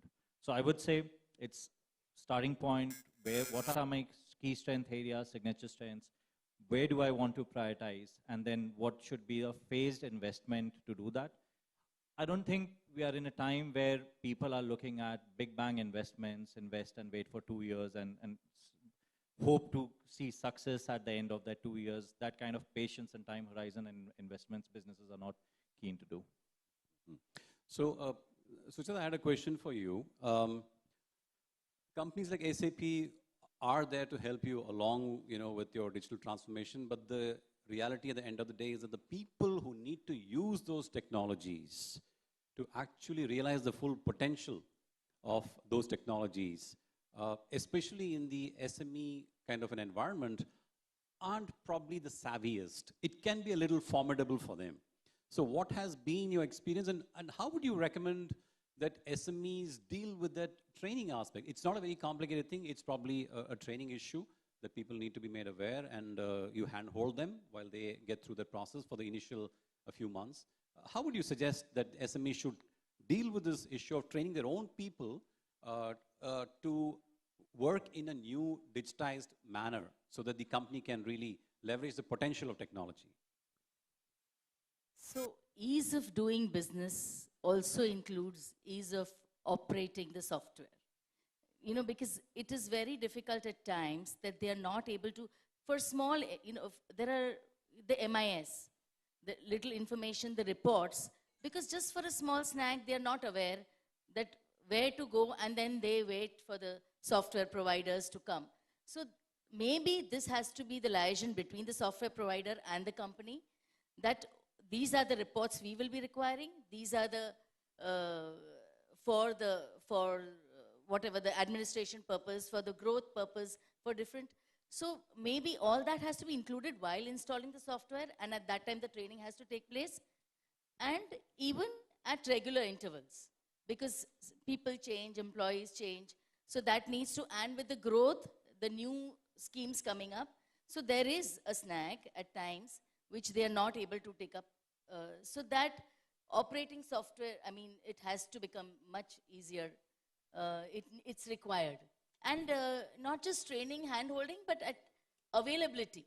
That, okay, at this point of time, very often, I have this and I have to submit it. So then at that point of time, if that availability is not there, somebody has to be there to answer. That's, I'm just putting it very simply, but that's there. So Rajiv, do you hear that often? So how do you solve that problem for your clients? So that's very, very interesting. It's very common, right? Especially after pandemic, right? The whole resource requirement has gone beyond control, right? So the costs of resources has gone skyrocketed, at least in digital transformation we are seeing in our world. So the scarcity of resource is a problem, right? So what we are doing, and I'm guessing most of the industry is also doing, is that what we are doing is that we have taken up this role. We have tied up with various regional associations, right? Trade associations. We have tied up with government of Orissa, government of Telangana, Andhra Pradesh, done MOUs where we are digitally skilling the workforce, right? So we are training students out from college and ensuring that the workforce is available for this kind of requirement. And our endeavor, while it is on SAP products, but it's beyond that. In other Code Unnati as a program that we run, we are digitally making 1 million digital literates, especially girl child. So what we are saying is that there is a funnel. These people who will be digitally literate, who are underprivileged, who are 13, 14, 15 today, they should be able to run the Excel sheets and the Word documents. And then as they graduate, they become first data entry operators, etc., and then graduate to larger. So digital literacy and skill availability is a big mission that we have taken up, Shridharan. Yes. Rahul, you wanted to add a point, I think. I think with digital investment, it's become all the more important that it's not just a separate team which knows and understands digital, but the business in general becomes digitally savvy. Our legacy way of thinking in organizations has been that knowledge needs to flow from top to bottom. The supervisors will train their people. We've seen apprenticeship models. But when it comes to digital, increasingly what we have seen is there's been reverse coaching and training over there. To give you an example, this is from one of the Navratna companies. All of us, all organizations go through the challenge of managing bank guarantees. It is a physical document that needs to go around. The biggest question over there is trust between the bank and between the parties that need to manage bank guarantee. So when 2 or 3 years back when there was a question that, okay, if trust is an issue, can we do something about, can we use technology to enable this? And therefore, someone suggested, okay, let's do blockchain. Everyone had thought of blockchain in the context of cryptocurrencies, etc. But then this was a situation where someone who's just fresh out of college, 2-3 years out of college, who understands technology, coaching and training the chairman of a Navratna company and telling him what a blockchain and technology is and how it can be applied to the solving the problem of bank guarantees, etc. So a lot of different ways of learning and disseminating information has come up, and we need to just make sure that who is the best known in that area. Right. Okay. Rajiv ji, अगर हमने प्रधानमंत्री मोदी जी का जो सपना है कि भारत एक विकसित देश बनना चाहिए 2047 तक, अगर हमने ये अचीव करना है तो इसके लिए हमारे छोटे और मध्यवर्ग की जो कंपनीज हैं, इनको 2 या 3 जो बहुत महत्वपूर्ण काम है वो क्या करना है? मेरे ख्याल से 3 चीज़ों पे फोकस बहुत ज़्यादा ज़रूरी है। पहला, जैसा कि मैंने कहा, डिजिटलाइजेशन, क्योंकि डिजिटलाइजेशन ही एक ऐसा एकमात्र तरीका है जिससे कि ये जो SMEs हैं ये ग्लोबल स्तर पर compete कर सकती हैं। मैं आपको एक डेटा देता हूँ, जैसे 40% एक्सपोर्ट SMEs करते हैं, लेकिन क्या आपको पता है खाली 1% of SMEs are actually exporting, only 1%. So 99% of SMEs can play a role in getting that global pie of business.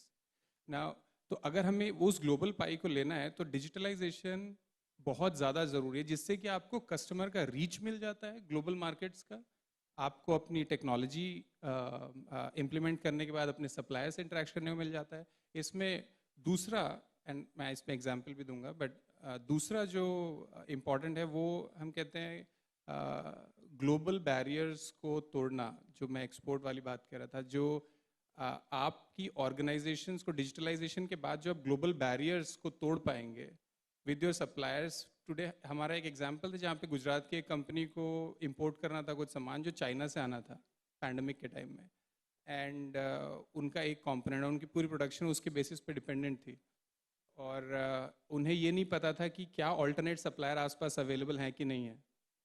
सो उनको ये आइडिया नहीं था कि ऐसा कोई टूल भी हो सकता है जो उन्हें बता सकता है कि उनके पास में एक ऑल्टरनेट सप्लायर है जो सिमिलर कंपोनेंट बनाता है। और जब हमने, हमारा एक टूल है सप्लायर नेटवर्क, जो हमने वो फ्री ऑफ कॉस्ट ओपन किया पैंडेमिक में, तो उस ऑर्गेनाइजेशन को पता चला कि उनसे करीब 150 किलोमीटर दूर वो पूरा सप्लायर है जो वो चाइना से उसका वेट कर रहे थे।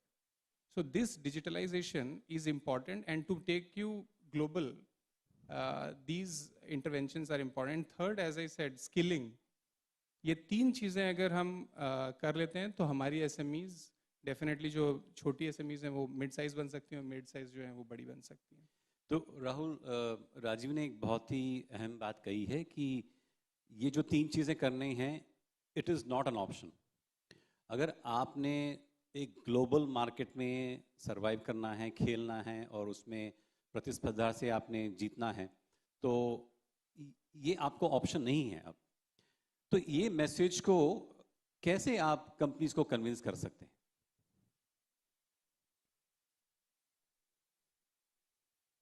पहली चीज़ तो जो भी ये इन्वेस्टमेंट डिजिटल में हम बात कर रहे हैं, टेक्नोलॉजी में कर रहे हैं, ये थियोरेटिकल या किताबी बात नहीं लगनी चाहिए।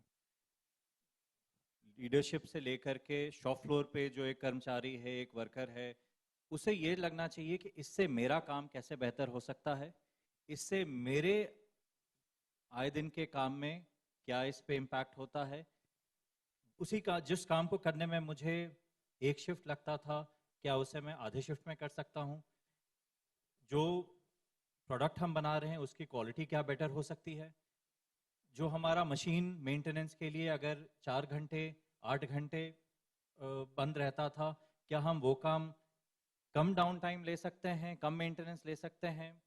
सो हमारे हर दिन के बिजनेस पे क्या इम्पैक्ट होगा, ऑपरेटिंग परफॉर्मेंस वाइज, पैसे के टर्म्स में क्या इम्पैक्ट होगा, वो लोगों को समझ में आना चाहिए। दूसरी चीज ये सोचना कि डिजिटल किसी और का काम है, कोई और हमारे लिए कर देगा, मेरा काम तो मशीन चलाना है, ये नहीं है। आज के समय में डिजिटल और उसका जो एक इंटरसेक्शन जिसे कहते हैं एक साथ आना, कि हमारे पुराने जो काम करने के तरीके हैं वो और नई टेक्नोलॉजी का क्या उनका ओवरलैप है, कैसे एक साथ आ रहे हैं और क्या इम्पैक्ट हो सकता है, कैसे उसको अच्छे तरीके से यूज़ कर सकें, वो सोचना बहुत ज़रूरी है।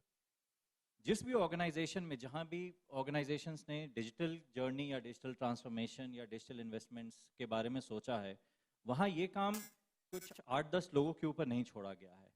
ये जिसे कहते हैं छोटे छोटे कोर ग्रुप्स बनाना, टैग टीम्स बनाना, हर डिपार्टमेंट, हर फंक्शन में उसे पर्कुलेट कराना, वो इम्पॉर्टेंट हो जाता है कि हर एक आदमी अपने अगल बगल देखे और सोचे कि ठीक है, ऐसा क्या है जो मैं और बेहतर कर सकता हूँ, अच्छे से कर सकता हूँ, और जिससे कंपनी को फ़ायदा हो सकता है, मेरे आए दिन के काम में इम्पैक्ट हो सकता है। सुचेता जी, एक जो मुद्दा राजीव जी ने उठाया था वो स्किलिंग पे है। इस पे फिक्की जैसी संस्था और जो सरकार है, बोथ सेंटर पे और जो स्टेट पे सरकार है, वो एक बहुत ही अहम भूमिका निभा सकते हैं। तो आपके नज़र में सरकार या फिक्की जैसी संस्था को कैसे हेल्प करना चाहिए एसएमईज को? नहीं, बहुत, they say that we can work with them on the skilling centers and we do that also, that is not, but I would say कि digital transformation ज़रूरी है, but with a human touch. What has happened is अभी ये, in fact with the government there are 137 schemes for MSMEs, which is finance, marketing, skilling, technology, software. पर ऐसा भी है कि जब ये सर्वे करते हैं तो क्या आता है, these are all the impediments to the growth. So then where is the link? The link has to be there. It is just the awareness and that digital transformation. We are, of course, not just us, everybody is willing to work with the government on all the schemes. And skilling is, of course, the most important, because not only can they become entrepreneurial, but they can help in getting good jobs also. So it's both ways. But sirf ye nahi hai, there are so many other possibilities for that also. So that is, it is there, and there are centers being opened. We are helping people, so that is always there. Right. So I think that's an important point Sucheta made, Raji, which is like technology with a human component. So we have to convince people that technology is not going to displace people. It's not going to make them redundant or jobless. I think for a lot of people, that would be a genuine fear, a valid fear. How do you address that when you meet your clients and customers, potential customers? Yeah, I think those fears were pre-pandemic, I should say. Now people have realized, but this was definitely a fear, right? That it will replace jobs at large scale, especially in the public sector departments. That's a big fear. In enterprise, but the fact, when you look at the macro, right, what we are seeing is that automation has not reduced jobs factually. And maybe Rahul will just help us with that. I will be asking him that. Yeah, but the whole automation, AI, ML, that all we're talking about, it was a big fear 3 years back that it'll reduce a lot of jobs, the robotics, etc. But actually, it has not impacted jobs at all. The jobs have been created in other areas, right? So the whole automation, the software has started booming up. So on the whole, the job scenario has not gone down. But coming to the point for an enterprise, for an SME, is it an important topic? Of course, for them, it's about cost, right? First, if they can repurpose that same person for a better job, higher yield from the same workforce, I think that is much better for them. So this digitalization is actually helping them to repurpose that headcount to a better return. So I think that's been handled to a large extent, Sridhar. Right. So Rahul, companies usually get in consultants when they don't want to do the difficult job themselves. So what has been your experience in terms of automation? Does it actually lead to job losses, or like Rajiv said, you're actually able to repurpose some of your people to do even more value-added activities, higher skill activities? I agree with what Rajiv is saying, that the apprehension that automation will lead to job losses, I think to a large extent is misplaced, I'd say. It does lead to a change in the mix of job and the skills that are needed. There are some skills that will become redundant. Simple example, there are plants that we worked with, manufacturing setup, where purely for the warehousing and the loading unloading operation. When the truck would come, someone would make a register entry. From register, someone would punch. There'd be one person who would punch in from register to Excel. Someone would take that Excel, upload it in SAP, because the organization has invested in SAP on all of that. Now with technology, the ability to put barcodes, scans, and all of that, a lot of those things become, that register entry and Excel entry becomes redundant, right? Technology enables that. But at the same time, because the organization has invested in newer technology, new solutions, it is the same set of people who understand warehousing operations. They are expected to say that, hey, look, now if we are using a barcode solution, if we have RFID-based solution, you understand how our warehouses operate, and now that we've got the technology, what is the best way? So can you learn, can you apply it in your context and just make sure and demonstrate that? So it's placed an ask on people to upskill themselves. The investments have placed a requirement for newer skills to be developed over, and therefore we need that skill from the ecosystem and the partners that we work with, and even within the organization, right? So I guess it changes the mix, but not really leads to attrition. Right. Sucheta, you want to add a point? Yeah, no, I was just saying that one most important thing we forget is that we save time. And administration is much, much easier with digital transformation. So what happens is actually they can contribute to the growth of the company and think more towards expansion and growth rather than spend more time on administration and so that is also one of the major factors when it comes to digital transformation. Right. So, you know, I would like to give one example which will probably drive home the multiplier effect of technology, the way it did in the financial service industry, which is like when earlier the mindset was if it's a privately held company, the promoter would, you know, take some money out of the company, you know, it was a reality of life. But once they understood that they can actually, if you're a public listed company, that I can get a better multiplier on the PE of my stock, if the money stayed within the company, it could give me 10 times of, you know, 15 times of that profit. 1 rupee becomes 15 in market value. Once they understood that, I think there was a dramatic change in how promoters then manage their company. So similarly, with technology, if companies are able to understand that even simple things like compliance, if an investor comes and is readily able to look at all your digital documents and see that your governance and your compliance is up to speed, I think they're going to be far more confident of putting money in you. Your process of raising funds is going to become so much shorter. It's going to be easier for you. So I think once promoters see that point, they would be happy to, I think, invest the money they want in digital transformation, especially with SAP. I think we have another 5 minutes, I guess. So I really want to open up the floor to some questions from the audience, because this is, the whole panel is for them, their benefit. So if there's anyone passing, mics around. So I would request you to state your name, your company, and then if there's any individual panelists that you want to answer your question.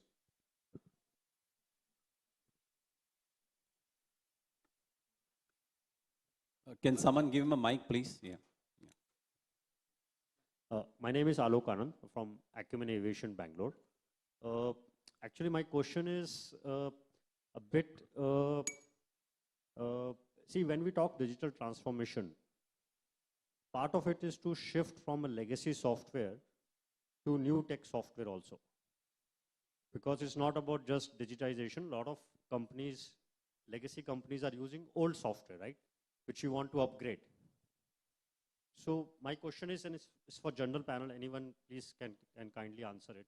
What is the biggest impediment do you face when you advise a customer to move from legacy to new age tech? Because the techs are very different now. The world has moved on, and like for us, when we do that, we find that as a challenge. So I want to know what you do to overcome that, and what do you think can actually incentivize the company and moreover the employees to move on from legacy tech to new age tech? That's a good question. Rajiv, you want to take that? And maybe Rahul, you can just add a quick bit. Yeah. I think Rahul can add as well. So this is a very classic problem for what we call it as the problem of change management, right? Which is the inertia from having a system which is running for you and doing 80% of the job to a decision where maybe you can reach 150%, but then you have to take that step of changing, right? It's a very classical problem faced by most of the organizations who are on their growth path. See, for us, our experience is the way to tackle this is it has to be the vision, as I said, vision has to come from top down. If the topmost team, the board, is sold on that vision of transformation and change, everybody aligns. And that's been our experience from a digital transformation point of view. It can never be bottoms up. And that's what Rahul sometime back was also talking about. Right? So we try to basically set this or tell this vision to the topmost promoter or the board members, CFOs, promoters. And then if they are bought onto that idea that this is what benefit that they will get, then everything just, it's then their job is to really plan, strategize, execute on what should be my training, change management schedules, what should be my, periodic interventions with flyers, with mailers, etc. And that's a whole strategy around it, right? Yeah, that's my two bit cents on it. Right, Rahul, 30 seconds because I have to wrap up the panel now. So I guess the challenges are broadly in two buckets, and I'll say there's some of them are very tactical, right? As you transition data, your quality of traditional data, the discipline that you may or may not have had traditionally over there, the transition to, because it's a running ship, how do you switch over, jump from one software to another? All of those are tactical issues. I guess people end up being the biggest challenge over there, just the inertia on this. Organizations, the first thing on digital transformation they do is create a dashboard or an MIS, right? But how often is the management conducting business reviews using that dashboard? The moment leadership starts doing that, everyone will start taking that dashboard seriously. So that bit of top management and change management is needed. It's a human factor. It takes a while to change. Great. Thank you, Rajiv and Rahul. I'm afraid with that, I have to wrap up this panel, but the good news is Rajiv, Sucheta and Rahul are all going to be around. Please feel free to walk up to them and ask whatever questions you want, and they'd be very happy to chat with you and answer your questions. With that, let's have a round of applause for our panelists. I think they've done a great job. Thank you. Thank you. Very enlightening and instructional indeed.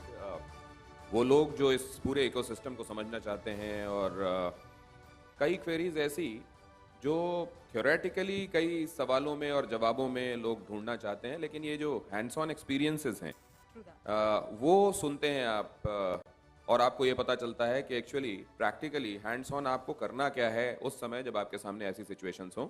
तो ये कमाल का session अभी हमने देखा और अब हम जिस पड़ाव की तरफ बढ़ रहे हैं वो और भी ज्यादा खास है। बिल्कुल खास है, लेकिन आगे बढ़ने से पहले मैं दिनेश जी ये जरूर कहना चाहूंगी कि appreciations can make a day and even change a life. So I would like to actually appreciate Sridharan ji for the wonderful session, because you know your willingness to put things into words is something really important which we really need to understand. So round of applause for everyone and thank you so much for your presence. And as Dinesh you said, the next set of awards are going to be announced. और अगर before that, yeah. जी, और अभी आपने क्योंकि श्रीधरन जी का धन्यवाद किया, उन्होंने इनफैक्ट हम लोगों की हौसला अफजाई भी की थी। अभी मुझको यहाँ नजर नहीं आ रहे हैं तो उनके लिए बहुत बहुत धन्यवाद। लेकिन साथ में सुचिता जी का, राजीव जी का और राहुल जी का बहुत धन्यवाद। That's why I said, you know, there's a willingness where people like them who have a wide, large experience, and when they come on the stage to share their experience through these words, it matters a lot. So round of applause again. Okay, तो हमारे साथ अब यहाँ पर मौजूद है Uday Samant, Minister of Industries, Government of Maharashtra. Round of applause, please. हम आपका बहुत-बहुत स्वागत करते हैं इस खास शो में सर। और अब मैं मंच पर बुलाना चाहूंगी एडिटर कन्वर्जेंस दीप उपाध्याय को। Welcome to you, Deep, as well. Please be here with us. Join us on stage. Maharashtra के इंडस्ट्री मिनिस्टर आपके सामने मंच पर मौजूद हैं और TV9 भारतवर्ष, TV9 ग्रुप के एडिटर कन्वर्जेंस यहाँ उनका स्वागत कर रहे हैं। हम सब की तरफ से मिनिस्टर महोदय को ये बुके उनकी तरफ से दिया जा रहा है। बहुत स्वागत है सर आपका। Exactly. और महाराष्ट्र को देखिए हमेशा से ही इंडस्ट्रियल स्टेट के तौर पर भी अब जाना जाता है। इंडस्ट्रियल स्टेट की जहां तक मैं बात कर रही हूं, ऐसे में मिड मार्केट को लेकर अब राज्य सरकार किस तरीके से इनिशिएटिव्स ले रही है, मंच पर हमारे साथ खास मेहमान हैं, तो ये जानना भी बहुत जरूरी हो जाता है। और खास बातचीत अब उदय सामंत के साथ करने वाले हैं। इस सेशन को मॉडरेट करने वाले हैं Dinesh Gautam, senior executive editor TV 9 Bharatvarsh. Over to you Dinesh. Deep sir, बहुत धन्यवाद स्टेज पर आने के लिए। अपनी जगह लें और आप नीचे जाएं। उससे पहले एक छोटी सी बात मैं आपसे करना चाहता हूं। उपचेक, अभी आपने मंत्री महोदय का स्वागत किया। ओवरऑल आपको इकोसिस्टम कैसा दिखाई दे रहा है एसएमई सेक्टर का, और कितना कितना प्रॉमिसिंग आने वाले दिनों में देखते हैं आप इसको? हम तो महाराष्ट्र में आए हैं, महाराष्ट्र जमीन है उद्योगों की, उद्योग यहीं से आगे बढ़े हैं, और यहाँ पर लोगों को देख के लग रहा है कि एमएसएमई जिस तरह से आगे बढ़ रहे हैं, महाराष्ट्र इनके लिए एक बहुत बड़ी फर्टाइल लैंड आगे बनने वाली है। महाराष्ट्र, द मैग्नेटिक महाराष्ट्र, वो महाराष्ट्र जो अपने आप में एक चुंबक की तरह काम करता है निवेश को आकर्षित करने के लिहाज से और इस पूरे इकोसिस्टम को बूस्ट करने के लिहाज से। आप जानते हैं देश की राजनीतिक राजधानी अगर दिल्ली है तो आर्थिक राजधानी मुंबई को इसीलिए कहा जाता है क्योंकि ये ग्रोथ का इंजन है, ग्रोथ के लिए पावर हाउस है। अब मैं जरा एक और माइक आमंत्रित करना चाहता हूं प्लीज मंत्री महोदय के लिए, और उसके बाद उनसे मैं समझना चाहूंगा कि क्या खास विजन है उनका इस पूरे सिस्टम को आगे ले जाने के लिए। कौन सी वो बातें हैं जिनको खास तौर से आइडेंटिफाई किया गया है इंडस्ट्रीज को आगे बढ़ाने के लिए, और तब जबकि अब पूरी दुनिया में इस बात की होड़ है कि कौन किससे आगे निकलता है। इस दुनिया में हमारी पहचान ऑफिस ऑफ द वर्ल्ड के तौर पर है। हमारी जो इंफॉर्मेशन टेक्नोलॉजी की इंडस्ट्री है वो जिस तरीके से ग्रो कर रही है, हमारी वो विशिष्ट पहचान तो है, लेकिन जब तक मैन्युफैक्चरिंग हब के तौर पर हम अपनी पहचान को और मजबूत नहीं करते तब तक गुंजाइश है। इस गुंजाइश को कैसे पूरा किया जाएगा? मैग्नेटिक महाराष्ट्र और उसके इंडस्ट्री मिनिस्टर, बहुत स्वागत है सर आपका। और सबसे पहले तो मैं ये जानना चाहता हूं कि ये जो इनिशिएटिव एसएपी ने और टीवी 9 भारतवर्ष ने लिया है उद्यमियों को पहचानने का, उनके काम को सराहने का, सर आंखों पर लेने का और उसको खिताब से नवाजने का, इसको आप कैसे देखते हैं? एक तो पहले मैं आपको धन्यवाद देता हूं कि इतना बड़ा प्लेटफॉर्म महाराष्ट्र के इंडस्ट्री मिनिस्टर को अपने मन में जो बात है वो कहने के लिए दिया है, इसके लिए मैं आपको धन्यवाद देता हूं। एक तो महाराष्ट्र, आपने बताया कि महाराष्ट्र एक इंडस्ट्रियल ग्रोथ करने वाला एक बहुत बड़ा स्टेट है, और अभी जो कोई बात चल रही है, राजनीति चल रही है, उसमें मैं नहीं जाने वाला हूँ, लेकिन जो महाराष्ट्र का एक पोटेंशियल है इंडस्ट्री का, वो बढ़ाने के लिए हम पूरी तरह से काम कर रहे हैं। कल भी हम दिल्ली में थे, दिल्ली में एक इंटरनेशनल जो व्यापार मेला था उसमें मैं इंडस्ट्री मिनिस्टर करके गया था, और एक ही हमारी इच्छा है, एक ही हमारा ध्यान उसके ऊपर है कि इंडस्ट्री ने महाराष्ट्र में आना चाहिए। वो जो आईटी इंडस्ट्री रहे या ऑटोमोबाइल सेक्टर की रहे, या अभी तो हाइड्रोजन पॉलिसी भी हम ला रहे हैं, इलेक्ट्रिकल व्हीकल पॉलिसी हमने आगे लेके चल रहे हैं, लेकिन इनके सबका एक ही जो अट्रैक्शन रहता है कि जिस स्टेट में हम जाते हैं वहाँ हमको रेड कारपेट कैसे मिलने वाला है। तो इस माध्यम से मैं बताने वाला हूँ कि जो पहले होता था कि अदर स्टेट की पॉलिसी क्या है, ये पॉलिसी क्या है, वो पॉलिसी क्या है, वो हम टेबल पे रखते थे और हम बताते थे कि इसके आगे जाके हम कुछ देने वाले हैं। तो हमने थोड़ा अभी इसमें चेंज किया है कि जो अदर स्टेट देने वाला है उससे ज़्यादा हम देंगे, और ये श्योरिटी हम इंडस्ट्री वाले को दे रहे हैं। और इसके लिए जो रेड कारपेट का कहना है कि रेड कारपेट कैसा चाहिए, उनका इंसेंटिव कैसा चाहिए, वाटर में उनको क्या कंसेशन चाहिए, लैंड में क्या कंसेशन चाहिए, इलेक्ट्रिसिटी में क्या कंसेशन चाहिए, ये सब देने के लिए महाराष्ट्र तैयार है। और इस कार्यक्रम के माध्यम से मैं सब उद्योजकों को, इंडस्ट्रियलिस्ट को महाराष्ट्र में आने का निमंत्रण देता हूँ। जो कुछ आपको महाराष्ट्र में चाहिए, अच्छी तरह से चाहिए, जो कुछ बेनिफिट्स चाहिए आपको, हम महाराष्ट्र स्टेट देने वाला है। इसलिए इस कार्यक्रम से हम पहले निमंत्रण देते हैं, और जो कुछ आपको चाहिए वो हम देने के लिए तैयार हैं। और आप क्योंकि इंडस्ट्री मिनिस्टर हैं, एक बात मैं ज़रूर समझना चाहता हूं कि महाराष्ट्र हमेशा से जाना गया है इंडस्ट्रीज को प्रॉस्पर होने के लिए कंड्यूसिव एटमॉस्फेयर देने वाला एक स्टेट। तो इसकी पहचान आने वाले दिनों में मिनिस्टर महोदय कैसे देखते हैं?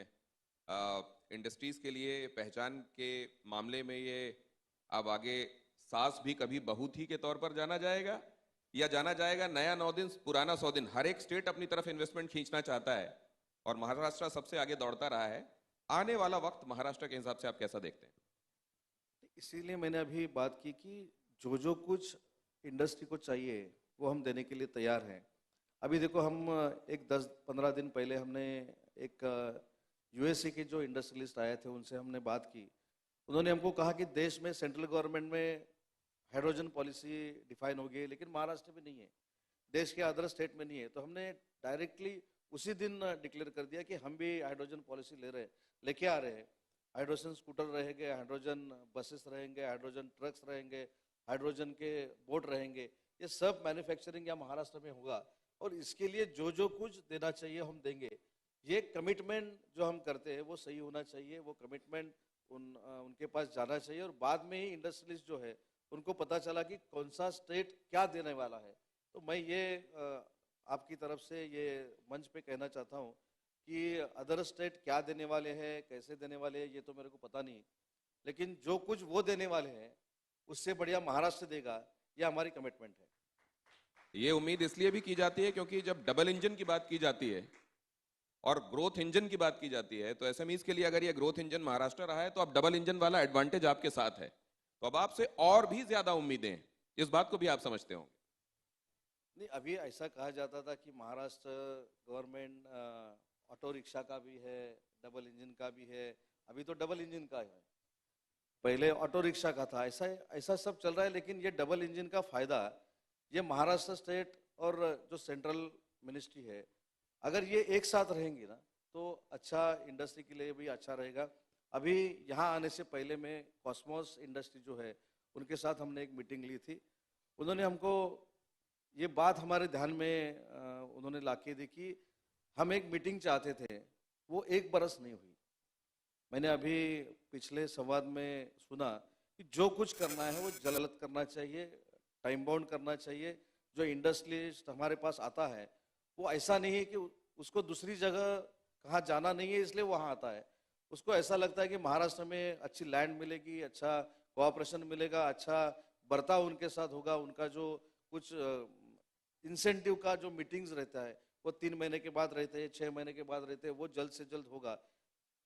एक थोड़ी देर पहले जो मीटिंग हमारी हो गई उसमें मेरे को पता ऐसा चला कि 1-1, 1.5 बरस अगर हम कैबिनेट सब कमेटी का मीटिंग नहीं कर रहे हैं तो हम इंडस्ट्री वालों को कैसा बेनिफिट देंगे। तो मैंने सुना यहाँ जब आने के बाद कि जो कुछ करना है इंडस्ट्री मिनिस्ट्री ने या गवर्नमेंट ने वो जल्द करना चाहिए। मेरा तो कहना ऐसा है कि हमारे पास एक मैत्री करके हमने एक जो वन विंडो सिस्टम हम बोलते हैं वो कैसा करना चाहिए हमने एक आइडेंटिफाई किया है, लेकिन उसमें भी अगर 1 बरस 1.5 बरस लग रहा है तो मेरे ख्याल से जो इंडस्ट्री आने वाली है वो स्टेट में नहीं आएगी।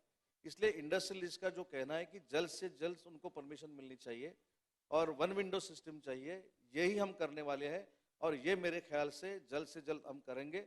और इंडस्ट्रियलिस्ट जो हमारे यहाँ आना चाहते हैं उनको जो परमिशन चाहिए वो जल्द से जल्द हम देंगे। एक बात बड़ी धरातल वाली बात आपसे मैं पूछ रहा हूँ। देखिए, पॉलिटिक्स अपने आप में एक बड़ा एंगेजिंग मामला है, उसके साथ अब आपको राजकाज चलाना है, एक पर्टिकुलर डिपार्टमेंट देखना है, ब्यूरोक्रेसी का अपना एक सेट पैटर्न होता है चीज़ों को देखने का। और कई बार तो आप ही लोगों से मैंने सुना है, तमाम नेता ये बताते हैं कि ब्यूरोक्रेसी ये समझती है जो हमको मालूम है वो बस गॉस्पेल ट्रुथ है और उसके अलावा कुछ और समझने सुनने की गुंजाइश नहीं है। ऐसे में ये जो क्विक ट्रांजिशंस हो रहे हैं, बहुत जल्दी चेंजेस आ रहे हैं, चीज़ों में बहुत जल्दी अडॉप्ट करने की और आगे क्या करना है ये सोचने की ज़रूरत है, पॉलिसी बनाने की ज़रूरत है। इसमें इंडस्ट्री का फीडबैक आपको मिलता रहे और बहुत जल्दी आप उसको पॉलिसी में कहाँ क्या अकोमोडेट करना है उस तरीके से आप सुविधाएं दे पाएं। ये जो टाइम बाउंड देने की बात आप कर रहे हैं, ये कहने में आसान है लेकिन करने में भी आसान है या मुश्किल है? नहीं, करने में भी बहुत आसान है। आज सुबह एक हमारा जो एक चंद्रपुर और गढ़चिरौली जिला है, अभी ऐसा है कि स्टील इंडस्ट्री जो है वो कहाँ आनी चाहिए। तो पॉलिटिकल स्पीच में हम कहते हैं कि मेरा कॉन्स्टिट्यूंसी रत्नागिरी में है, रत्नागिरी में मैं स्टील प्रोजेक्ट लाऊंगा, ये ठीक है, ये राजनीति के लिए अच्छी बात है। लेकिन इंडस्ट्री स्टील इंडस्ट्री है वो अगर गढ़चिरौली में आ जाए और चंद्रपुर में आ जाए तो उनका जो रॉ मटेरियल है वहीं से वहाँ मिल सकता है। तो 2-4 दिन पहले एक इंडस्ट्रियलिस्ट मेरे पास आए थे कि हमको 500 एकड़ जमीन चाहिए। तो उन्होंने मजाक से मेरे को पूछा कितना दिन लगेगा, 500 दिन लगेगा, 2 बरस लगेगा, 1 बरस लगेगा। तो स्पीड इतनी होनी चाहिए कि उनको परसों हमने बोला कि आप अर्जी कर दो, आज सुबह हमने मीटिंग ली और 500 एकड़ जगह स्टील इंडस्ट्री के लिए चंद्रपुर में उनको दे दी। मेरे ख्याल से इतना स्पीड अगर रहेगा तो इंडस्ट्री के जो लोग हैं वो सेटिस्फाई रहेंगे, उनको जो जो चाहिए वो हम जल्द दे सके, तो उनका भी जो कोई टाइम टेबल रहता है वो भी अचीव हो सकता है। इसलिए मैंने एक उदाहरण दिया, ऐसा हम एक इंडस्ट्री के लिए नहीं, हर इंडस्ट्री के लिए कर रहे हैं। जो 500 करोड़ की रहे, 50 करोड़ की रहे, 50,000 करोड़ की रहे, सबको अगर एक पाइपलाइन में हम जल्द से जल्द कर सके तो उनको फायदा होगा। तो उदय जी की अगुवाई में, उनकी लीडरशिप में ये जो डिपार्टमेंट है ये और ज़्यादा उदय के नए होराइजन्स पर पहुँचे और नए प्रतिमानों को स्थापित करे। इंडस्ट्रीज़ के मामले में उदय जी की अगुवाई में वैसा काम हो जो नज़ीर बने, ये उम्मीद हम करते हैं उदय जी, और ये शुभकामनाएं आपको देते हैं। लेकिन अभी आपको हमारे उद्यमियों को अपने हाथों से पुरस्कार देने, अवार्ड देने और उनका हौसला बढ़ाना है। तो आइए अब उस तरफ चलते हैं। Thank you so much, thank you so much Samant ji. अभी आपने सुना उदय जी को, उन्होंने बताया कि किस तरीके से महाराष्ट्र, जिसको हमेशा से एक उदाहरण माना गया है कि निवेश को कैसे आकर्षित करना है, इंडस्ट्री को कैसे, और मैं तब तक ये गुजारिश करूंगा कि प्लीज़ यहाँ पर इस जगह को क्लियर करें ताकि हमारे उद्यमी आएँ और उनको पुरस्कृत किया जा सके। तो इसको महाराष्ट्र को वो नज़ीर कैसे बनाए रखना है आने वाले दिनों में, बाकी स्टेट्स के लिए कैसे वो रोल मॉडल बना रहे, और अब प्रतिस्पर्धा है, होड़ है, हर जगह कट थ्रोट है, तो उसमें कैसे बने रहना है और सामने महाराष्ट्र को बनाए रखना है। उदय जी ने अभी इस बारे में प्रकाश डाला। बिल्कुल, बहुत बहुत शुक्रिया दिनेश इस खास बातचीत के लिए आपका भी। और इस बीच अब हम अनाउंस करने जा रहे हैं आज के हमारे सेकंड सेट ऑफ अवार्ड्स को, और इस सेट में हमने social impact champion of the year और best green initiative company of the year award के लिए कंपनीज को चुना है। और इस अवार्ड कैटेगरीज में वो कंपनीज शामिल हैं जो ह्यूमन वैल्यूज और खासकर एनवायरमेंट फ्रेंडली बिजनेस मॉडल को तैयार कर बाकी कंपनीज के लिए भी अब कैसे इंस्पिरेशन बन चुकी हैं। मैं रिक्वेस्ट करूंगी राहुल बहादी, सीईओ SAP इंडिया, और दीप उपाध्याय, एक बार फिर से मैं आपसे चाहूंगी कि आप मंच पर हमें ज्वाइन करें। TV9 नेटवर्क से एडिटर कन्वर्जेंस के दीप उपाध्याय, आप प्लीज एक बार फिर से मंच पर जरूर आएं। और सेकंड सेट ऑफ अवार्ड्स की सेरेमनी के लिए उदय सामंत जी मंच पर हमारे साथ ही हैं। दीप, अगर आप मुझे सुन सकते हैं तो प्लीज आप हमें मंच पर ज्वाइन करें। दीप सर हैं क्या यहाँ पे? ओके, दीप जी TV9 ग्रुप के एडिटर कॉन्वर्जेंस, और आपके लिए, कई लोगों के लिए बड़ा नया शब्द होगा। हाँ। एडिटर कॉन्वर्जेंस क्या होते हैं? एडिटर कॉन्वर्जेंस वो होते हैं जो आज डिजिटल, क्योंकि हम यहाँ डिजिटल ट्रांसफॉर्मेशन और डिजिटल टेक्नोलॉजी की बात कर रहे हैं, तो डिजिटल में मीडिया का जो इकोसिस्टम है और टेलीविजन अभी तक जिस तरीके से चला आता रहा है, उसका कॉन्वर्जेंस, वो दोनों नदियां आकर कहाँ आपस में मिलती हैं वो देखना और उसका ऑप्टिमम तरीके से इस्तेमाल करना लोगों की बेहतरी के लिए, ये उन एडिटर महोदय का काम होता है। लेकिन जब तक हम उनका इंतजार कर रहे हैं तब तक क्या हम अवार्ड्स की तरफ आगे बढ़ सकते हैं सुरभि? बिल्कुल आगे बढ़ते हैं, क्योंकि best green initiative company of the year south का खिताब अपने नाम किया है मैकविन टेक्नोलॉजीज इंडिया प्राइवेट लिमिटेड ने। बता दें 2017 में ही बेंगलुरु में कंपनी की शुरुआत हुई। Deep, we were eagerly waiting for you and we want you to join us on stage for this set of category of awards. And फिलहाल कंपनी के बारे में जिस तरीके से हम आपको बता रहे हैं, EV Motors, solar water pumps और कंट्रोलर्स के इंजीनियरिंग और मैन्युफैक्चरिंग में एक पायनीर के तौर पर भी जानी जाती है। ये सेट ऑफ अवार्ड्स की जिस तरीके से हम ऐलान कर रहे हैं, अलग अलग कंपनीज के बारे में यहाँ पर हम आपको बता रहे हैं, और साथ ही best green initiative company of the year south का खिताब आपने देखा Mcwin Technologies India Private Limited को गया। और उसके बारे में मैं परिचय दे दूं कि 2017 में बेंगलुरु में ये कंपनी की शुरुआत हुई थी। Company EV motor, solar water pumps और कंट्रोलर्स की इंजीनियरिंग और मैन्युफैक्चरिंग में आज एक पायनियर के तौर पर जानी जाती है। बहुत बहुत शुभकामनाएं इस अवार्ड के लिए सर। आप please come in the centre.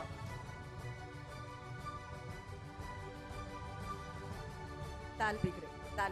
और आइए अब आगे बढ़ते हैं। Best green initiative company of the year west region, उसका अवार्ड जीता है रूबमिन ने। Company metal recycling, speciality chemicals, metal intermediates, mining, industrial gas production, mineral exploration और engineering services provide करती है.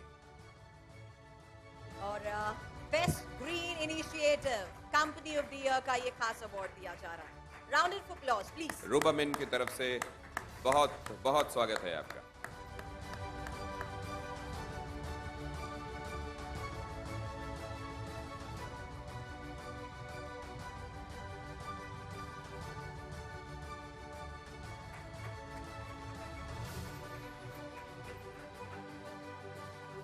अगले अवार्ड की बात करते हैं क्योंकि best green initiative company of the year का अवार्ड अब जीता है चार्ज जोन ने.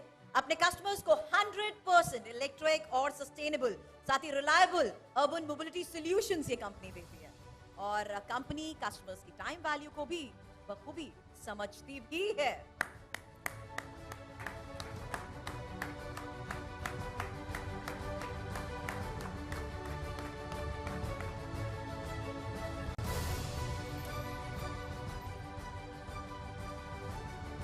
आपको ये खिताब बहुत मुबारक. और आइए अब अगले अवार्ड को अनाउंस करते हैं हम. Best green initiative company of the year south का खिताब अपने नाम किया है MB photovoltaic power private limited ने. कंपनी अपने इंसेप्शन के समय से इनोवेटिव सोलर सॉल्यूशन प्रोवाइड करा रही है. इंडिया, यूरोप, अफ्रीका और मिडिल ईस्ट में सब्सटेंशियल मार्केट शेयर के साथ ये company leading solar panel manufacturers में से एक बन चुकी है. कर्नाटका में एस्टेब्लिश्ड कई प्रोडक्शन यूनिट्स की मदद से ये इंडिया में अपने प्रोडक्ट्स की मैन्युफैक्चरिंग कर रहे हैं.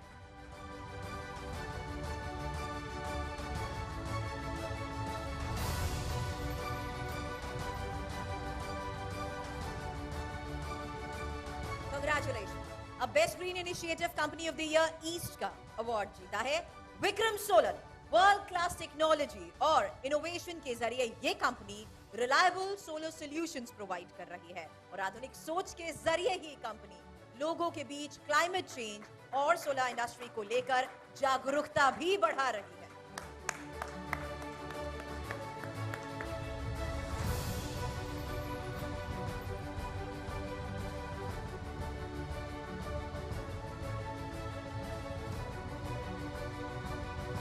Company of the year CPG and retail का अवार्ड अब अनाउंस करते हैं. यह अवार्ड जीता है ग्लोबल स्टोर्स ने.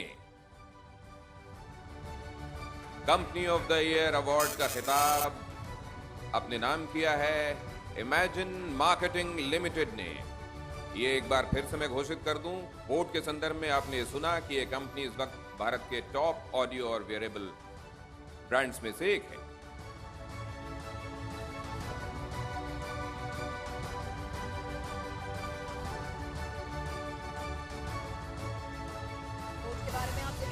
एक बार फिर से यहाँ रिकैप दे दें किस तरीके से स्मार्ट इनिशिएटिव के जरिए ही ये company smart watch, wireless speaker, earphone, headphone, साथ ही स्टीरियोज के साथ साथ ईयरबड्स और इनके अलावा कई तरह के इलेक्ट्रॉनिक ऑडियो प्रोडक्ट्स भी बनाती है. कंपनी अपनी क्वालिटी प्रोडक्ट्स के लिए ही कस्टमर्स के बीच फेमस है. इस किताब के लिए आपको बहुत बहुत शुभकामनाएं.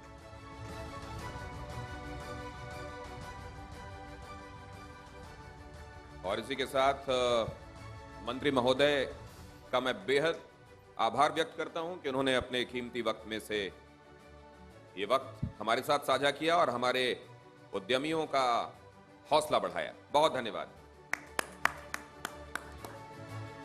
बहुत खास है आज का ये मंच दिनेश और बहुत कुछ सीखने को भी मिल रहा है. इसलिए आगे बढ़ते हुए मैं ये जरूर कहना चाहूंगी कि जहां तक बात बिजनेस की आती है, बिजनेस बड़ा हो या छोटा, उसके एक्सपेंशन के लिए फाइनेंस की जरूरत जरूर पड़ती है. और बिजनेस की दुनिया में अगर कामयाब होना है, कामयाब होने के लिए वक्त पर इन्वेस्टमेंट साथ ही फंड्स मिलना भी बहुत जरूरी हो जाता है. और ऐसे में एसएमई सेक्टर पर ही नए तरीके से कैपिटल कैसे जुटाया जा सकता है, न्यू एज फाइनेंसिंग की यहाँ पर बात करें तो आखिर उसका फॉर्मूला है क्या, इन सभी पर हम बात करेंगे हमारे इस खास सेशन में. अगले सेशन की ओर हम आगे बढ़ रहे हैं. सेशन को मॉडरेट करने के लिए मैं मंच पर बुलाना चाहूंगी TV9 कन्नड़ के managing editor R Sridharan. It's so good to have you with us today. I would request you to please come and join again on stage बातचीत होनी है और फाइनेंसिंग की और बिजनेस की बातचीत होनी है, तो आई थिंक इस सेशन में हमें बहुत इंटरेस्टिंग तरीके से ये पता चल जाएगा दिनेश कि how important it is to invest on the correct time and how, और साथ में ये भी कि कैसे फंड्स जुटाए। आप कल्पना कर सकते हैं कि किसी चीज की शुरुआत बगैर मुद्रा के हो सकती है क्या? बिल्कुल। It all boils down to the money and funds. कैसे वो फंड्स जुटाए जाने हैं, फंड्स के लिए तमाम तरह की बातें। अभी हमने सुना मंत्री महोदय भी ये बता कर गए कि कैसे उद्यमियों को फंड्स की कमी ना हो, सरकार ने उसके लिए क्या इनिशिएटिव्स लिए हैं। क्या ये वाकई सब कुछ इतना स्मूथ है या आज भी वो समस्याएं अपनी जगह कायम हैं जिनको ये उद्यमी चाहते हैं कि जिनके लिए कुछ किया जाना चाहिए? क्या बहुत आसानी से उनको फंड अवेलेबल हो, ये इंश्योर किया जा रहा है? फंड्स की अवेलेबिलिटी तो इंश्योर कर दी जाए, लेकिन साथ में उसके बाद चैलेंजेस उनके लिए भी होते हैं जो फंड्स की अवेलेबिलिटी इंश्योर कराते हैं। मसलन ये कि वो उद्यम फले फूले बढ़े और जिन्होंने मदद की है तब फंड्स के जरिए उन उद्यमियों की, उनको उसके लिए न सिर्फ उनका मूल उनको वापस मिले, बल्कि उसके साथ वो प्रोत्साहन भी उनको वापस मिले जिसके जरिए वो और लोगों की मदद कर सकें। ये जो चेन है, ये जो एक इकोसिस्टम है, ये कैसे काम कर रहा है, अब आगे सेशन में हम ये समझने की कोशिश करेंगे। मैं आगे बढ़ने से पहले मंच पर एक बार फिर से श्रीधरन के साथ खास मेहमान को बुलाने से पहले दिनेश ये जरूर चाहूंगी कि it's such a delight to stand and address you all here, but Dinesh 3 साल से आप इस मंच के साथ जुड़े रहे हैं। मुझे तो पहली बार मौका मिला है। I think you might have learned a lot through these entrepreneurs who are present here and through all the business leaders who have actually joined us here on such a platform where they are sharing their views, putting it through words, and I think it's actually a delight, seriously, to stand and address here, but I think a great learning also from this stage. ये बिल्कुल सही बात है। ये देखने को मिलता है और सीखने को मिलता है कि आप एक नपा तुला जोखिम कैसे ले सकते हैं जो उद्यमी लेते हैं। ये आसान नहीं होता है। जब आप अपने कदम आगे बढ़ा रहे होते हैं तो हमारे समाज में एक रवायत है, ये अनफॉर्चुनेट है लेकिन है, कि आपको उत्साहित करने वाले लोग कम मिलते हैं और ये बताने के लिए कि ये क्यों नहीं होगा और इसमें दुश्वारियां क्या हैं, क्यों आपको रुक जाना चाहिए, आगे नहीं बढ़ना चाहिए, उनकी तादाद दुर्भाग्य से ज्यादा होती है। तो आपको प्रोत्साहित करने वाले लोग कम होते हैं और ये बताने वाले कि आगे मत जाना, बहुत सारे जोखिम हैं, खतरे हैं और तो हो सकता है तुम्हारे लिए परेशानी का सबब बन जाएं, ऐसे ही ठीक है। स्टेटस को में भरोसा करने वाले लोग ज्यादा हैं और जोखिम लेकर कदम आगे बढ़ाकर और दुनिया में ये साबित करने वाले कि कोशिश करने वालों की कभी हार नहीं होती, लहरों से डरकर नौका पार नहीं होती, ये बताने वाले लोग कम होते हैं। लेकिन वो लोग जो अपने अंदर ये अलग जगा कर चलते हैं कि मैंने जो सोचा है, मेरा जिसमें कन्विक्शन है और मेरा जो भरोसा है, मेरी तैयारी बेहतर है, मेरा होमवर्क पूरा है और मैं आगे वो करूंगा जो 4 और लोगों के लिए मिसाल बनेगा, ऐसा जो लोग सोचते हैं, आज उनमें से ज्यादातर यहां हमारे साथ मौजूद हैं जिनको हम सम्मानित कर रहे हैं। उनको सम्मान दूसरे तमाम बहुत सारे लोगों के लिए प्रेरणा का काम होता है, इसलिए उनके लिए एक बार फिर से हम लोग यहां मंच से तालियां बजाते हैं। Well, Dinesh, I'm a Delhiite, a full-fledged Delhiite, but in Mumbai today, with all the business leaders, and being a journalist, I'm really very inquisitive to know what to do, how to do, and when to do this when it comes to money. And Dinesh, if backstage you're not going to share your experience with me anymore, I'm not going to spare you. We are really going to have a big round of a question-answer session now to understand what is to be done and how. Whereas, I think now we are ready for the next session. And if Mr. Sridharan is here, then we can pursue ahead. And yes, so we were eagerly waiting for you, sir. वरना दिनेश तो inquisitive सवालों का जवाब देते-देते यहाँ पर थक जाएंगे क्योंकि मेरे सवाल खत्म नहीं होने वाले। क्या करूँ सर, जर्नलिस्ट हूँ। दिनेश जी हो और किसी की जरूरत नहीं होती। सर तभी तो मैं कह रही हूँ मेरे सवाल दिनेश के आगे ही है। श्रीधरन जी उन लोगों में से एक हैं जो हौसला बढ़ाते हैं, एनकरेज करते हैं। मैं कह रहा था कि बहुत कम लोग आपके आसपास ऐसे होते हैं, लेकिन वो हमेशा से उन लोगों में से एक हैं। और आज तो मैं सर आपकी हिंदी सुनकर दंग रह गया। क्या बात है, अंग्रेजी और हिंदी ऐसा प्रवाह और ऐसी कमांड। बहरहाल अब आगे बढ़ते हैं, आइए इस चर्चा की तरफ। बिल्कुल, और श्रीधरन तो फिलहाल मंच पर आ चुके हैं, लेकिन उनके साथ इस बातचीत में अब आगे शामिल हो रहे हैं Ajay Thakur, head BSE SME exchange. साथ ही ज्वाइन कर रहे हैं महेंद्र कुमार चौहान, चेयरमैन फिनोमैन। रिक्वेस्ट करेंगे राहुल चौधरी को भी कि वो मंच पर आए, managing partner eight N+1 Capital, Mr. Chauhan, you also. TBD, owner and promoter. Sanat Patel, board of advisor of Charge Zone and co-promoter of Landmark Group. आप सभी का बहुत-बहुत स्वागत है मंच पर। Well, we have 3 of the guests joining us. We're waiting for the fourth guest to join us soon. Yeah. So thank you once again, Dinesh and Surbhi. As you can see, one chair is vacant because we're still expecting Ajay Thakur from the BSE Small Exchange to join us. He'll be here momentarily, I'm told. But let me get the panel underway anyway. So the panel that we're discussing right now is on new age financing for small and medium-sized entities. I think this is a particularly appropriate topic for now because the buzzword right now is the funding winter. Everyone from India to even the US, Europe, everyone is flabbergasted by the sudden turn of events and the tightening of monetary policy, which we have witnessed across the world, largely because of inflation. But truth be told, our SMEs have always lived in what I would call a perma-winter. What do I mean by a perma-winter? It's a permanent winter for them, right? Because they're always struggling to raise money, they're always struggling to get a bank loan. In fact, according to RBI's numbers, the demand for credit in the SME space is about 34 trillion rupees, whereas the availability is less than half of it, right? So now that's a huge gap that always remains to be filled. Imagine it's like you are an athlete who can actually, who actually needs, let's say, 3,000 calories of food every day to perform at its optimal level. And what you get is only about 1,500. So that's literally what is happening with our SMEs, which is that we are starving them of capital to grow and race ahead.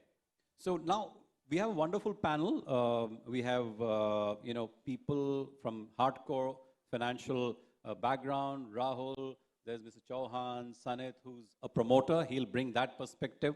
So let me start with Mr. Chauhan because he's a hardcore banker. Chauhanji, if we look at the availability of credit to SMEs, 90% of the money still comes from scheduled commercial banks.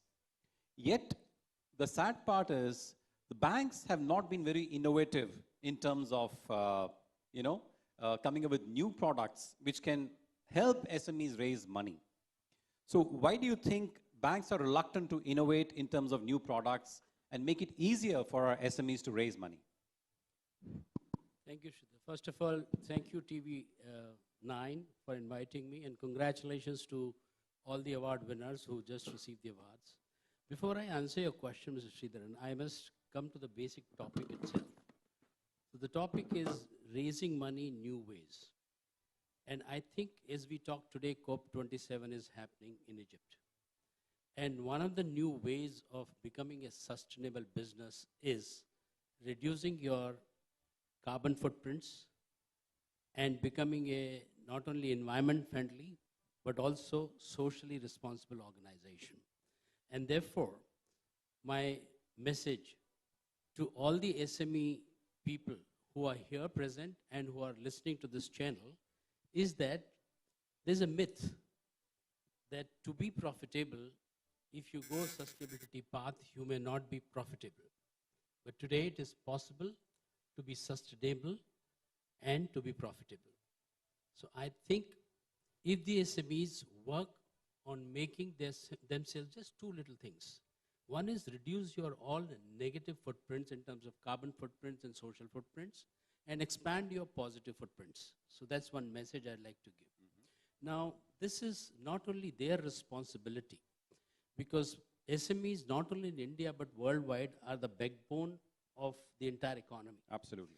And therefore, they are the vendors into supply chain for the larger companies, including multinational companies. And therefore, to provide the green technology and the know-how to these small and medium enterprises is the responsibility of large companies, because supply chain is becoming an extremely important issue in sustainability.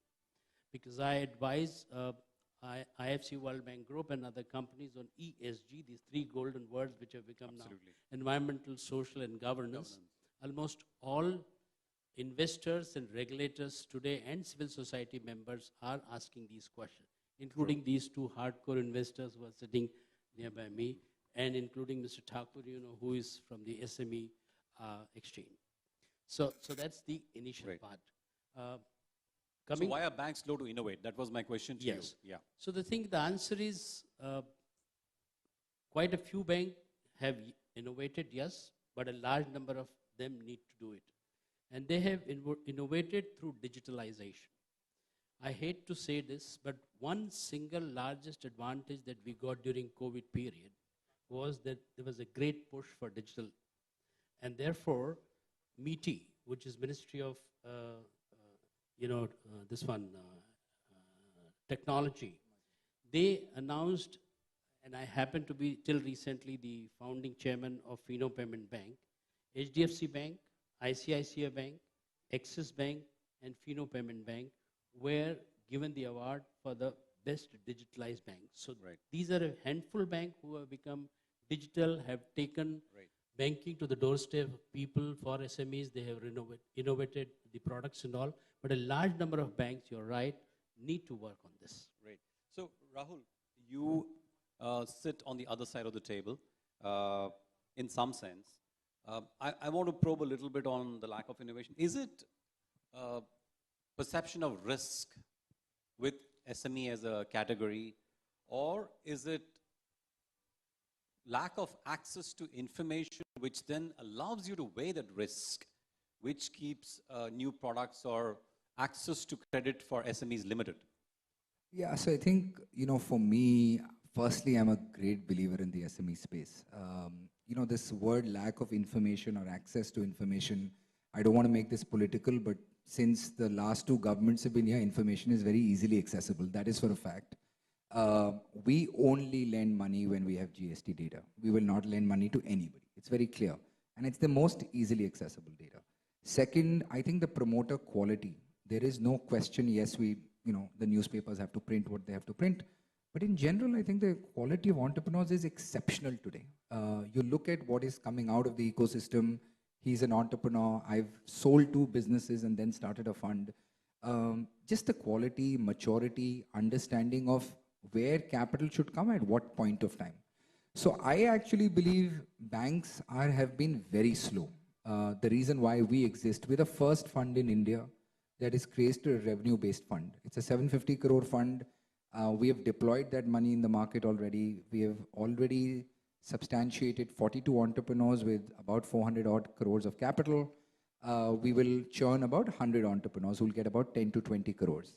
So I think banks are very slow, and that's not got to do with how slow the bank is. That's got to do with the way banks are set up. Because if you are only going to use collateral as a mechanism to lend money, where is an SME going to get any collateral from?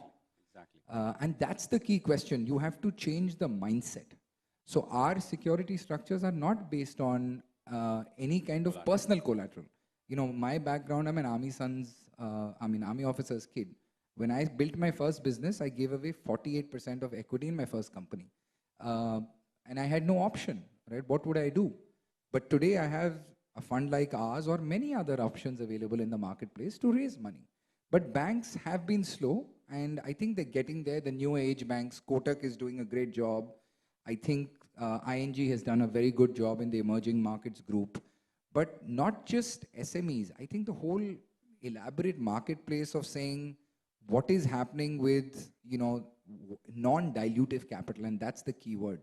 Because SMEs today either don't want to dilute or can't dilute. They don't understand this whole equity world.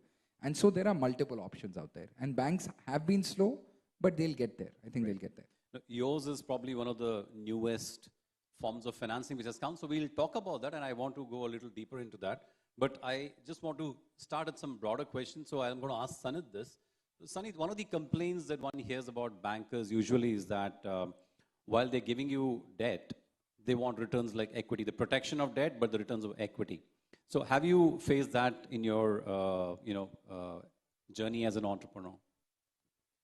Yeah, definitely. I think when you're starting up, there are a lot of difficulties you face in terms of financing. But I guess nowadays, like Rahul said, venture debt has sort of really helped young entrepreneurs to not dilute their equity. And of course, it comes at a cost. It's expensive, but when you don't have collaterals, there's not much you can rely upon. So yeah, equity and venture debt have been sort of supportive when loans aren't a option, you see. So obviously, Ajay, that is not a problem that people who come and list on your small exchange really worry about. So if I am an SME, how should I weigh the question whether I'm ready for a listing, or what would you look for in, let's say, a listing candidate? We'll talk about the other problems of why the SME exchange is not as vibrant as it could be in terms of the volumes and participation of investors. But broadly, what would you look for in an ideal candidate who can list on a BSE exchange? So we have made the SME platform very simple since the day of inception.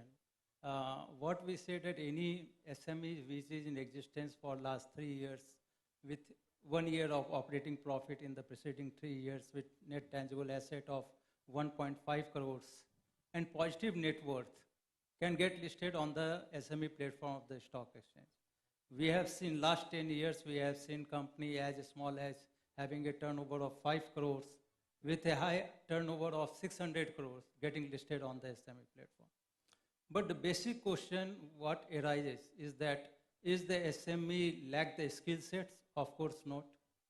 The basic problem with the SME is what I have found, because in last 10.5 years, I have met almost 37,000 SME promoters across the country, done more than 2,500 to 2,600 seminars. I found that the financial literacy is very less, especially related to equity market. Recently, SEBI has done a survey and found that only 5% population understand the financial, jargons and all those things. The second very basic fact is that does our promoters understand how to get funds? Rather, talking about that banks are not giving funds or microfinance companies are not giving funds and all those things. We must need to understand that banks are not owner of the funds. They are the trustee of the funds. They have to secure the funds. So we have to handhold the macro, small and medium companies. We have to ensure that we have to take it from the informal sector to formal sector. They should have proper financial structure. They should have proper financial statements. They should have proper cash flow. And we can give them the finance at affordable cost. That is very important. I always believe that banks have done incredible job and in giving the loans at very low rate of interest. But at the same time, we have to make the SMEs strong enough, financially literate enough, so that they can also secure funds from these financial institutions. That is very important. Equity market, of course, after meeting 37,000 SME promoters, we have been able to convert 407 companies onto the SME platform. And these 407 companies have raised almost 4,800 crores. But the value that they have unlocked till today is almost 64,000 crores, which is a big number. And let me tell you, all the SME promoters who have come on the SME platform are very happy. So I think that almost all stakeholders should ensure that they should not burden the SME with only debt funding, because over leveraging of balance sheet is very bad, whether it's debt or it's equity. So we need to create a balance sheet, not an imbalance sheet. Right. The 37,000 SMEs whom I have met, let me tell you, in most of the cases, I found that the turnover varies from 10 crores to 700 crores, where the profit in 95% companies are in the range of 5 lakh rupees to 2.5 crores. And many of the times it also gives me an impression that SME is not working for the expanding the company or making it more profitable, but they are more worried about servicing the loan. So we need to ensure that we should not overburden this company or over-leverage this company so that they become imbalanced. We should make a proper balance sheet with proper debt and equity ratio. Point taken. Ms. Chauhan, I think last year you got the commercial bank status as well, right? FinoBank. So obviously you are now going to be perhaps aggressively chasing commercial lending as well. I must clarify, since I'm on a public platform, that as of May 2022, I have retired from Fino Payment Bank as the chairman. I was the founding chairman and we took the company to IPO, but nevertheless I can answer your question. Sure. So as a relatively late entrant to this space, you are using technology to be asset light. Is there innovation happening on the product front as well using technology? Yes, I think technology is panacea for most of the organizational problems, I would say. Today, private equity or venture capitalist or any other investment, including the financial investors, they look at the SME as to, are you gearing yourself to solve any problem of the society? And if you want to scale up your solution, technology is the answer. And therefore, innovation, again, to quote late C.K. Prahlad, that sustainability is the mother lode of innovation. I'll come back to this because today, Sustainable Development Goal, climate action, these are the 17 sustainable goals are becoming extremely important. So if banks as well as the investors both become focused on how to scale up the solutions using technology, answers will come in. But let me also touch upon a little bit another point here. You are saying, and the major problem for SMEs is to attract the capital. And you also said, Mr. Thakur, that their understanding towards finance is less. I think one of the smartest things for small and medium enterprises is to make themselves attractive. And how can they do it? Is by constructing their board. And board, I don't mean the legal board, because it's very difficult for them to attract board of directors because of the legal issues. The board of advisors. Today, I am involved with a non-profit institution called Asian Center for Corporate Governance and Sustainability. I'm one of the founding members of that, along with Marvin King. We have a network of 2,500 directors, and at least 30% of them are willing to give their services pro bono as advisory board to these SMEs. And therefore, 8 to 20%, as high as 20%. So what gave you the courage to wade into this space with a totally new product? First of all, tell us what revenue financing is all about. And is it a safer bet compared to, let's say, a pure debt or even a dilution of equity?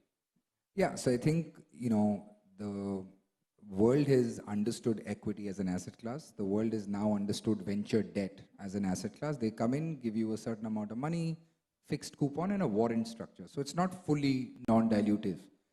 We are a fully non-dilutive asset class. What does that mean? Any company that meets 4 principles. Principle number 1, the company has to be 3 years old, so vintage of 3 years. Company has to have gross margins of 25%. Company should have grown 25% year on year. And the company should have a net revenue. We are not equity investors. We don't understand the word GMV. We understand net revenue. हमें धंधा समझ में आता है ये GMV, VMV is not our cup of tea. So net revenue should be a minimum of 1.5 crores a month. If you meet these principles, you will then enter a funnel, and then there's a whole, credit analysis, and I won't get into that. But if the company qualifies and we are willing to take a bet on this company, we are just short-term working capital providers. I agree to the panelists to say, debt, don't over leverage, but there's an optimization of everything. How do you bring your business to a sustainable format when you don't want to raise equity? There are lots of founders, Sri, who don't want equity. I will never take equity again. I want to build sustainable businesses. That is my goal in life. And there are lots of people in my clutter. There are people also at the same time who want to balance debt and equity. So we are short-term capital providers. I will provide capital for 12 to 24 months only. But that is what will get you growth at the right price. Yeah, so what is the price? Price is a determinant of risk. There is no right answer or wrong answer to this. It is a determinant of risk. Like he said, I am a custodian of LP capital. We have corporate treasuries and banks who have invested in us. So I'm a custodian just as a bank is. So the price is determined as long as I can get a portion of your net revenue every month and bring back principal and a percentage of the coupon back. That is how I lend. So give me a range. So it will be anywhere between 16 to 18%, right? But please realize I'm not taking any personal guarantee. I don't want your house. I don't need anything. I just need a security structure, which is a little more complex, but I need to bring back the revenue every month. So it's a percentage of your sales. And that is a very unique structure compared to what everyone else does. And that is, done very well for promoters who don't want to dilute or who want to gestate the dilution. Tomorrow, if you want to do an equity round, you can wait it out. You don't need to take the money today. And that is what is helping these entrepreneurs today in the SME segment, or someone like ChargeZone, let's say he wants to raise 20 crores because he has an order today. The bank will still take 3 months. आप कुछ भी कर लीजिए, bank को 3 महीने लगेंगे. It is a fact of life. We will enable that capital in 4 weeks. Please realize I am still a very, very disciplined, conservative lender. We only lend in the top 6 cities in the country. We're not going to, our hands and feet cannot go anywhere else. We will only lend out of 2 out of 10 companies that we watch because we want to pick the best of the litter. And we want to remove our risk. Obviously, I want to be the lowest on the risk curve. So revenue-based debt is the newest format of non-dilutive capital. Our second fund is exactly double the size. And it is an absolute growing asset class like venture debt is. And venture debt only follows equity as a principle. We are agnostic to equity. If you have no equity, it doesn't matter to us. We're agnostic. As long as revenue is there, you'll come back. As long as revenue is there and I can take a portion of that revenue and bring it back. Right, okay. Sanit, as a promoter, as an entrepreneur, obviously you have the option of looking at multiple, equity or debt or any source of capital, equity, debt or hybrid. So given what you heard so far, what would you really be inclined towards which allows you to keep control of your company, because that's, as an entrepreneur, that's your first, I would imagine, priority, and still you need capital for growth. So what is the trade-off you're willing to make as an entrepreneur? I think the answer to your question lies in what stage of the company you are in, right? We've had, ChargeZone has used revenue-based financing as well in the past when certain other modes of finance were not optimal at that stage. So it depends on where you are in the company's life cycle. Revenue-based financing has been, I think, really, ChargeZone has been able to use it really well at a given time. Now when the company is growing, venture debt is also a very good option.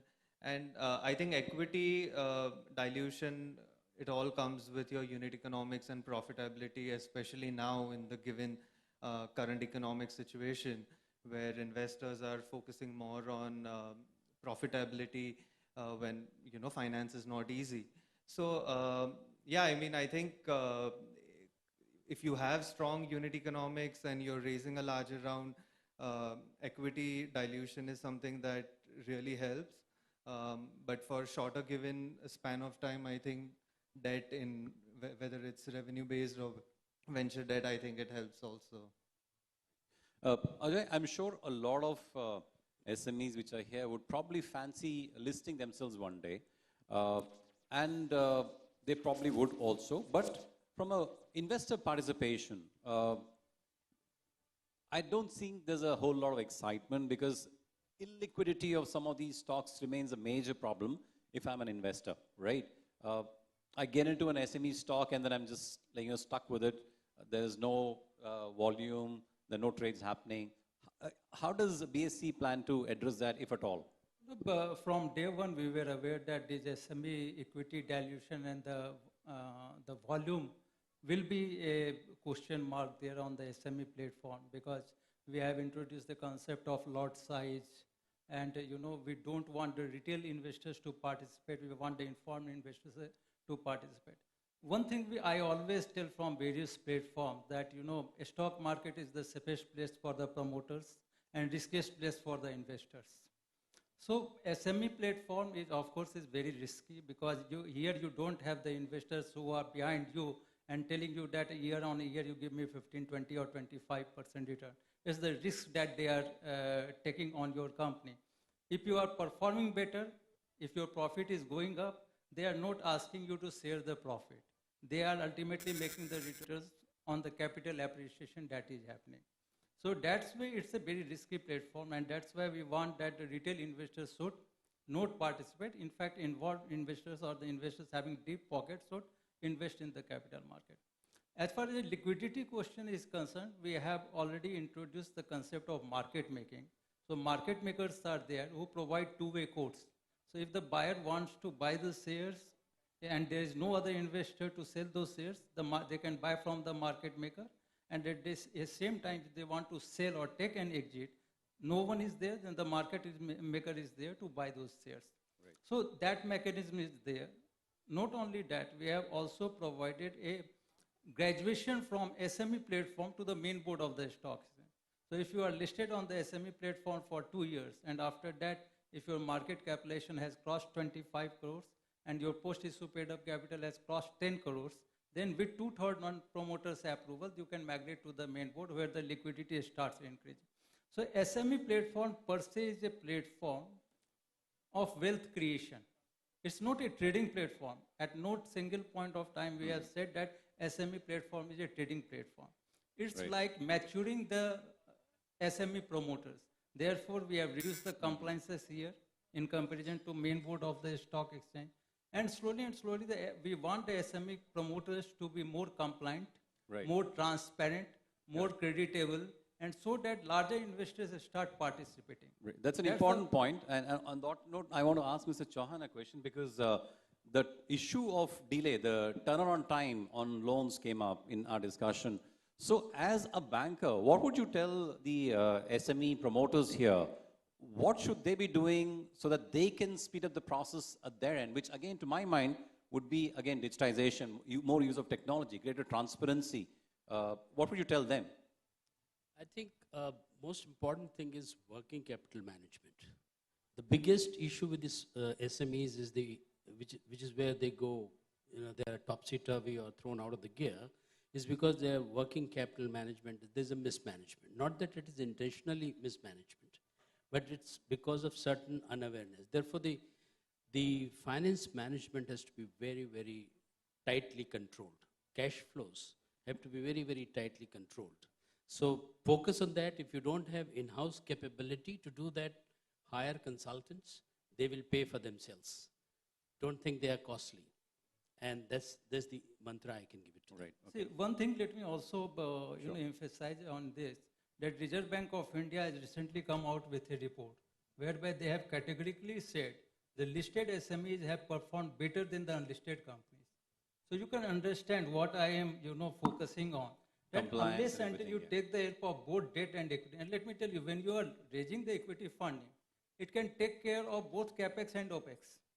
It's not like that you are not going to use it for working capital, or you can't use it for expansion, or you can't use for reducing the debt. It's not like that. Second thing, today the market is matured enough, and it requires all sort of products. It requires short-term funding, long-term funding, bank funding, funding from microfinance company. So all sort of funding is required by the promoters, and I think this is the right time when the small and medium enterprises use these resources, use the service of the consultant, use both the debt, equity funding, and grow their business.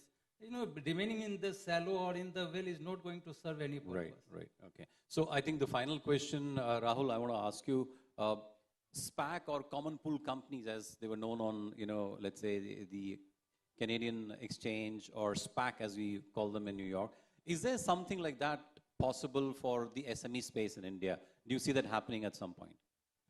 To my limited experience, no, but maybe he'll know more than that. I've not seen it. I've not heard too much yet, but maybe you're the better person to answer. So very quickly, Ajay-ji, is a common pool company or a special purpose acquisition vehicle model, could that come for the SME space sometime soon? See, we have to see what is the structure of the company. See, there is a problem with a special purpose vehicle company. The problem is that for each project that a special purpose vehicle is meant for, and after that purpose is completed, then it is stopped. Not a single investor or promoter will like to get associated with those type of companies. That after the project, there is no existence of that business.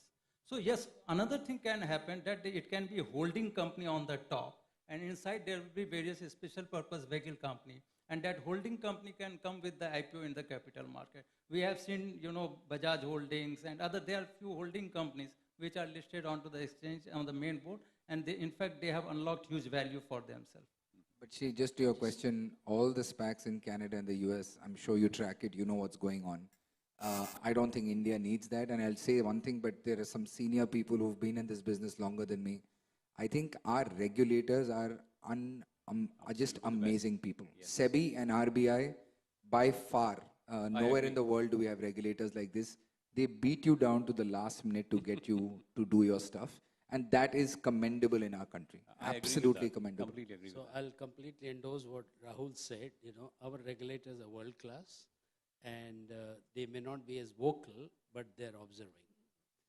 Well, that should be reassuring to all our SMEs that at least the financial market is in good shape and it's in good hands, and there are good people keeping an eye on the monetary system and the financial market. With that, let me thank the panelists for some wonderful insights they've given us and shared with us today. So gentlemen, thank you very much. And I'm sure you probably want to interact with some of the SMEs who are out there and share some of your thoughts, even in greater detail with them on how they can scale and raise money for growth. Thank you very much. Thank you, Shri. Thanks, Shri.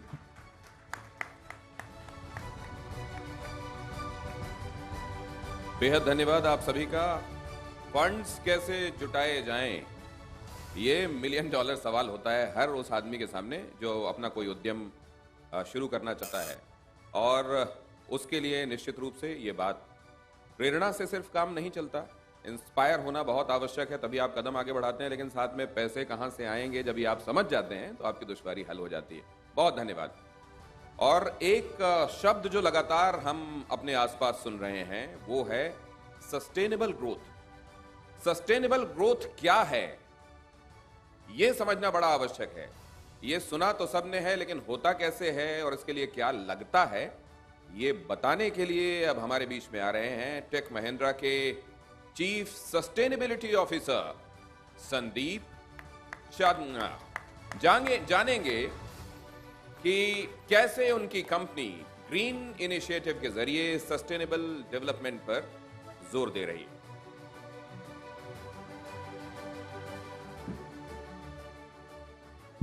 Sustainability बहुत बड़ा सवाल होता है। One time wonder होना आसान होता है, एक बार किसी को अपने चमत्कार से प्रभावित कर देना आसान हो जाता है। हालांकि चमत्कार को हमेशा से नमस्कार होता रहा है, लेकिन ये चमत्कार लंबे समय तक चल सके, ये कमाल जो आप कर रहे हैं वो सस्टेनेबल हो, और सस्टेनेबल इस लिहाज से हो कि सिम्बायोटिक रिलेशनशिप हो। मतलब उसमें अगर आपके लिए सिचुएशन विन है तो दूसरे के लिए भी विन सिचुएशन होनी चाहिए। और ये विन विन सिचुएशन कब आती है, सस्टेनेबिलिटी का ये मॉडल किन पिलर्स पे खड़ा होता है, ये अब हम अपने अगले मेहमान से समझने वाले हैं। Thank you so much. And it's an honor here to be really associated with TV9 and SAP, specifically for Tech Mahindra. While I speak, you know, the last session that we had touched about ESG right from bottoms up to see that how it is really impacting the companies. And in fact, that becomes a base for me to start today that how important it is for ESG today to be imbibed into this boardroom discussions. And from a Tech Mahindra's perspective, we started this journey about 15 years back. That was the time when I was brought in as a Chief Sustainability Officer. I've not got promoted, that's a separate thing. But what has really happened is that in all these last 15 years, we have documented, we have learned our own way that what are the best ESG practices, okay? And today, very proudly, when I stand in front of all of you, we at Tech Mahindra lead the world, not India, lead the world in the ESG space. You look at any benchmark, whether it's Dow Jones Sustainability Index or whether it is CDP's, any benchmark you will find Tech Mahindra rated #1. Now, while we learned all this of our own, we have now started going back to our customers saying that this is our learning and these are the things which we can help you implement in your ESG journey as well. And while we are doing that, we are also picking up the kind of platforms, the kind of technology, the kind of consulting that we are really building up around the whole ecosystem of eco-design and the environment as such. The platform that we have really built, and this is where we are working very closely with SAP, is i.sustain. This i.sustain is solving the basic problem of ESG. That is, how the data has to be captured, how the data has to be reported, how the data has to be analyzed, and how that data will also help you to take your decisions quickly. This will help you with scenario planning. This will help you with net zero data modeling. So from every perspective, this becomes a one-stop shop for any ESG problem that the world faces today. And this is what we are really working towards. There are a number of other things that we really spoke about today was how the risks are being mitigated. We just heard about the banks. How are the green loans? And how are we really working in terms of green finance? One thing that is really missing out is the technology. And that's a place where SAP and us are working together. Thank you so much. Thank you so much. Sustainability.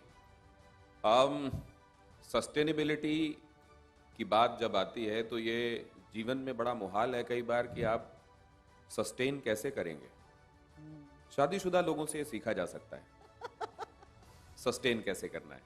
वो बेचारे बहुत अच्छे से आपको समझा देंगे. और sustenance, ये मुझे वो शेर भी याद आ रहा है कि उद्यमी बहुत मुश्किल से कोशिश करके अपना एक मुकाम बनाते हैं, तो खुद ही को करके बुलंद चढ़ा वो जैसे तैसे.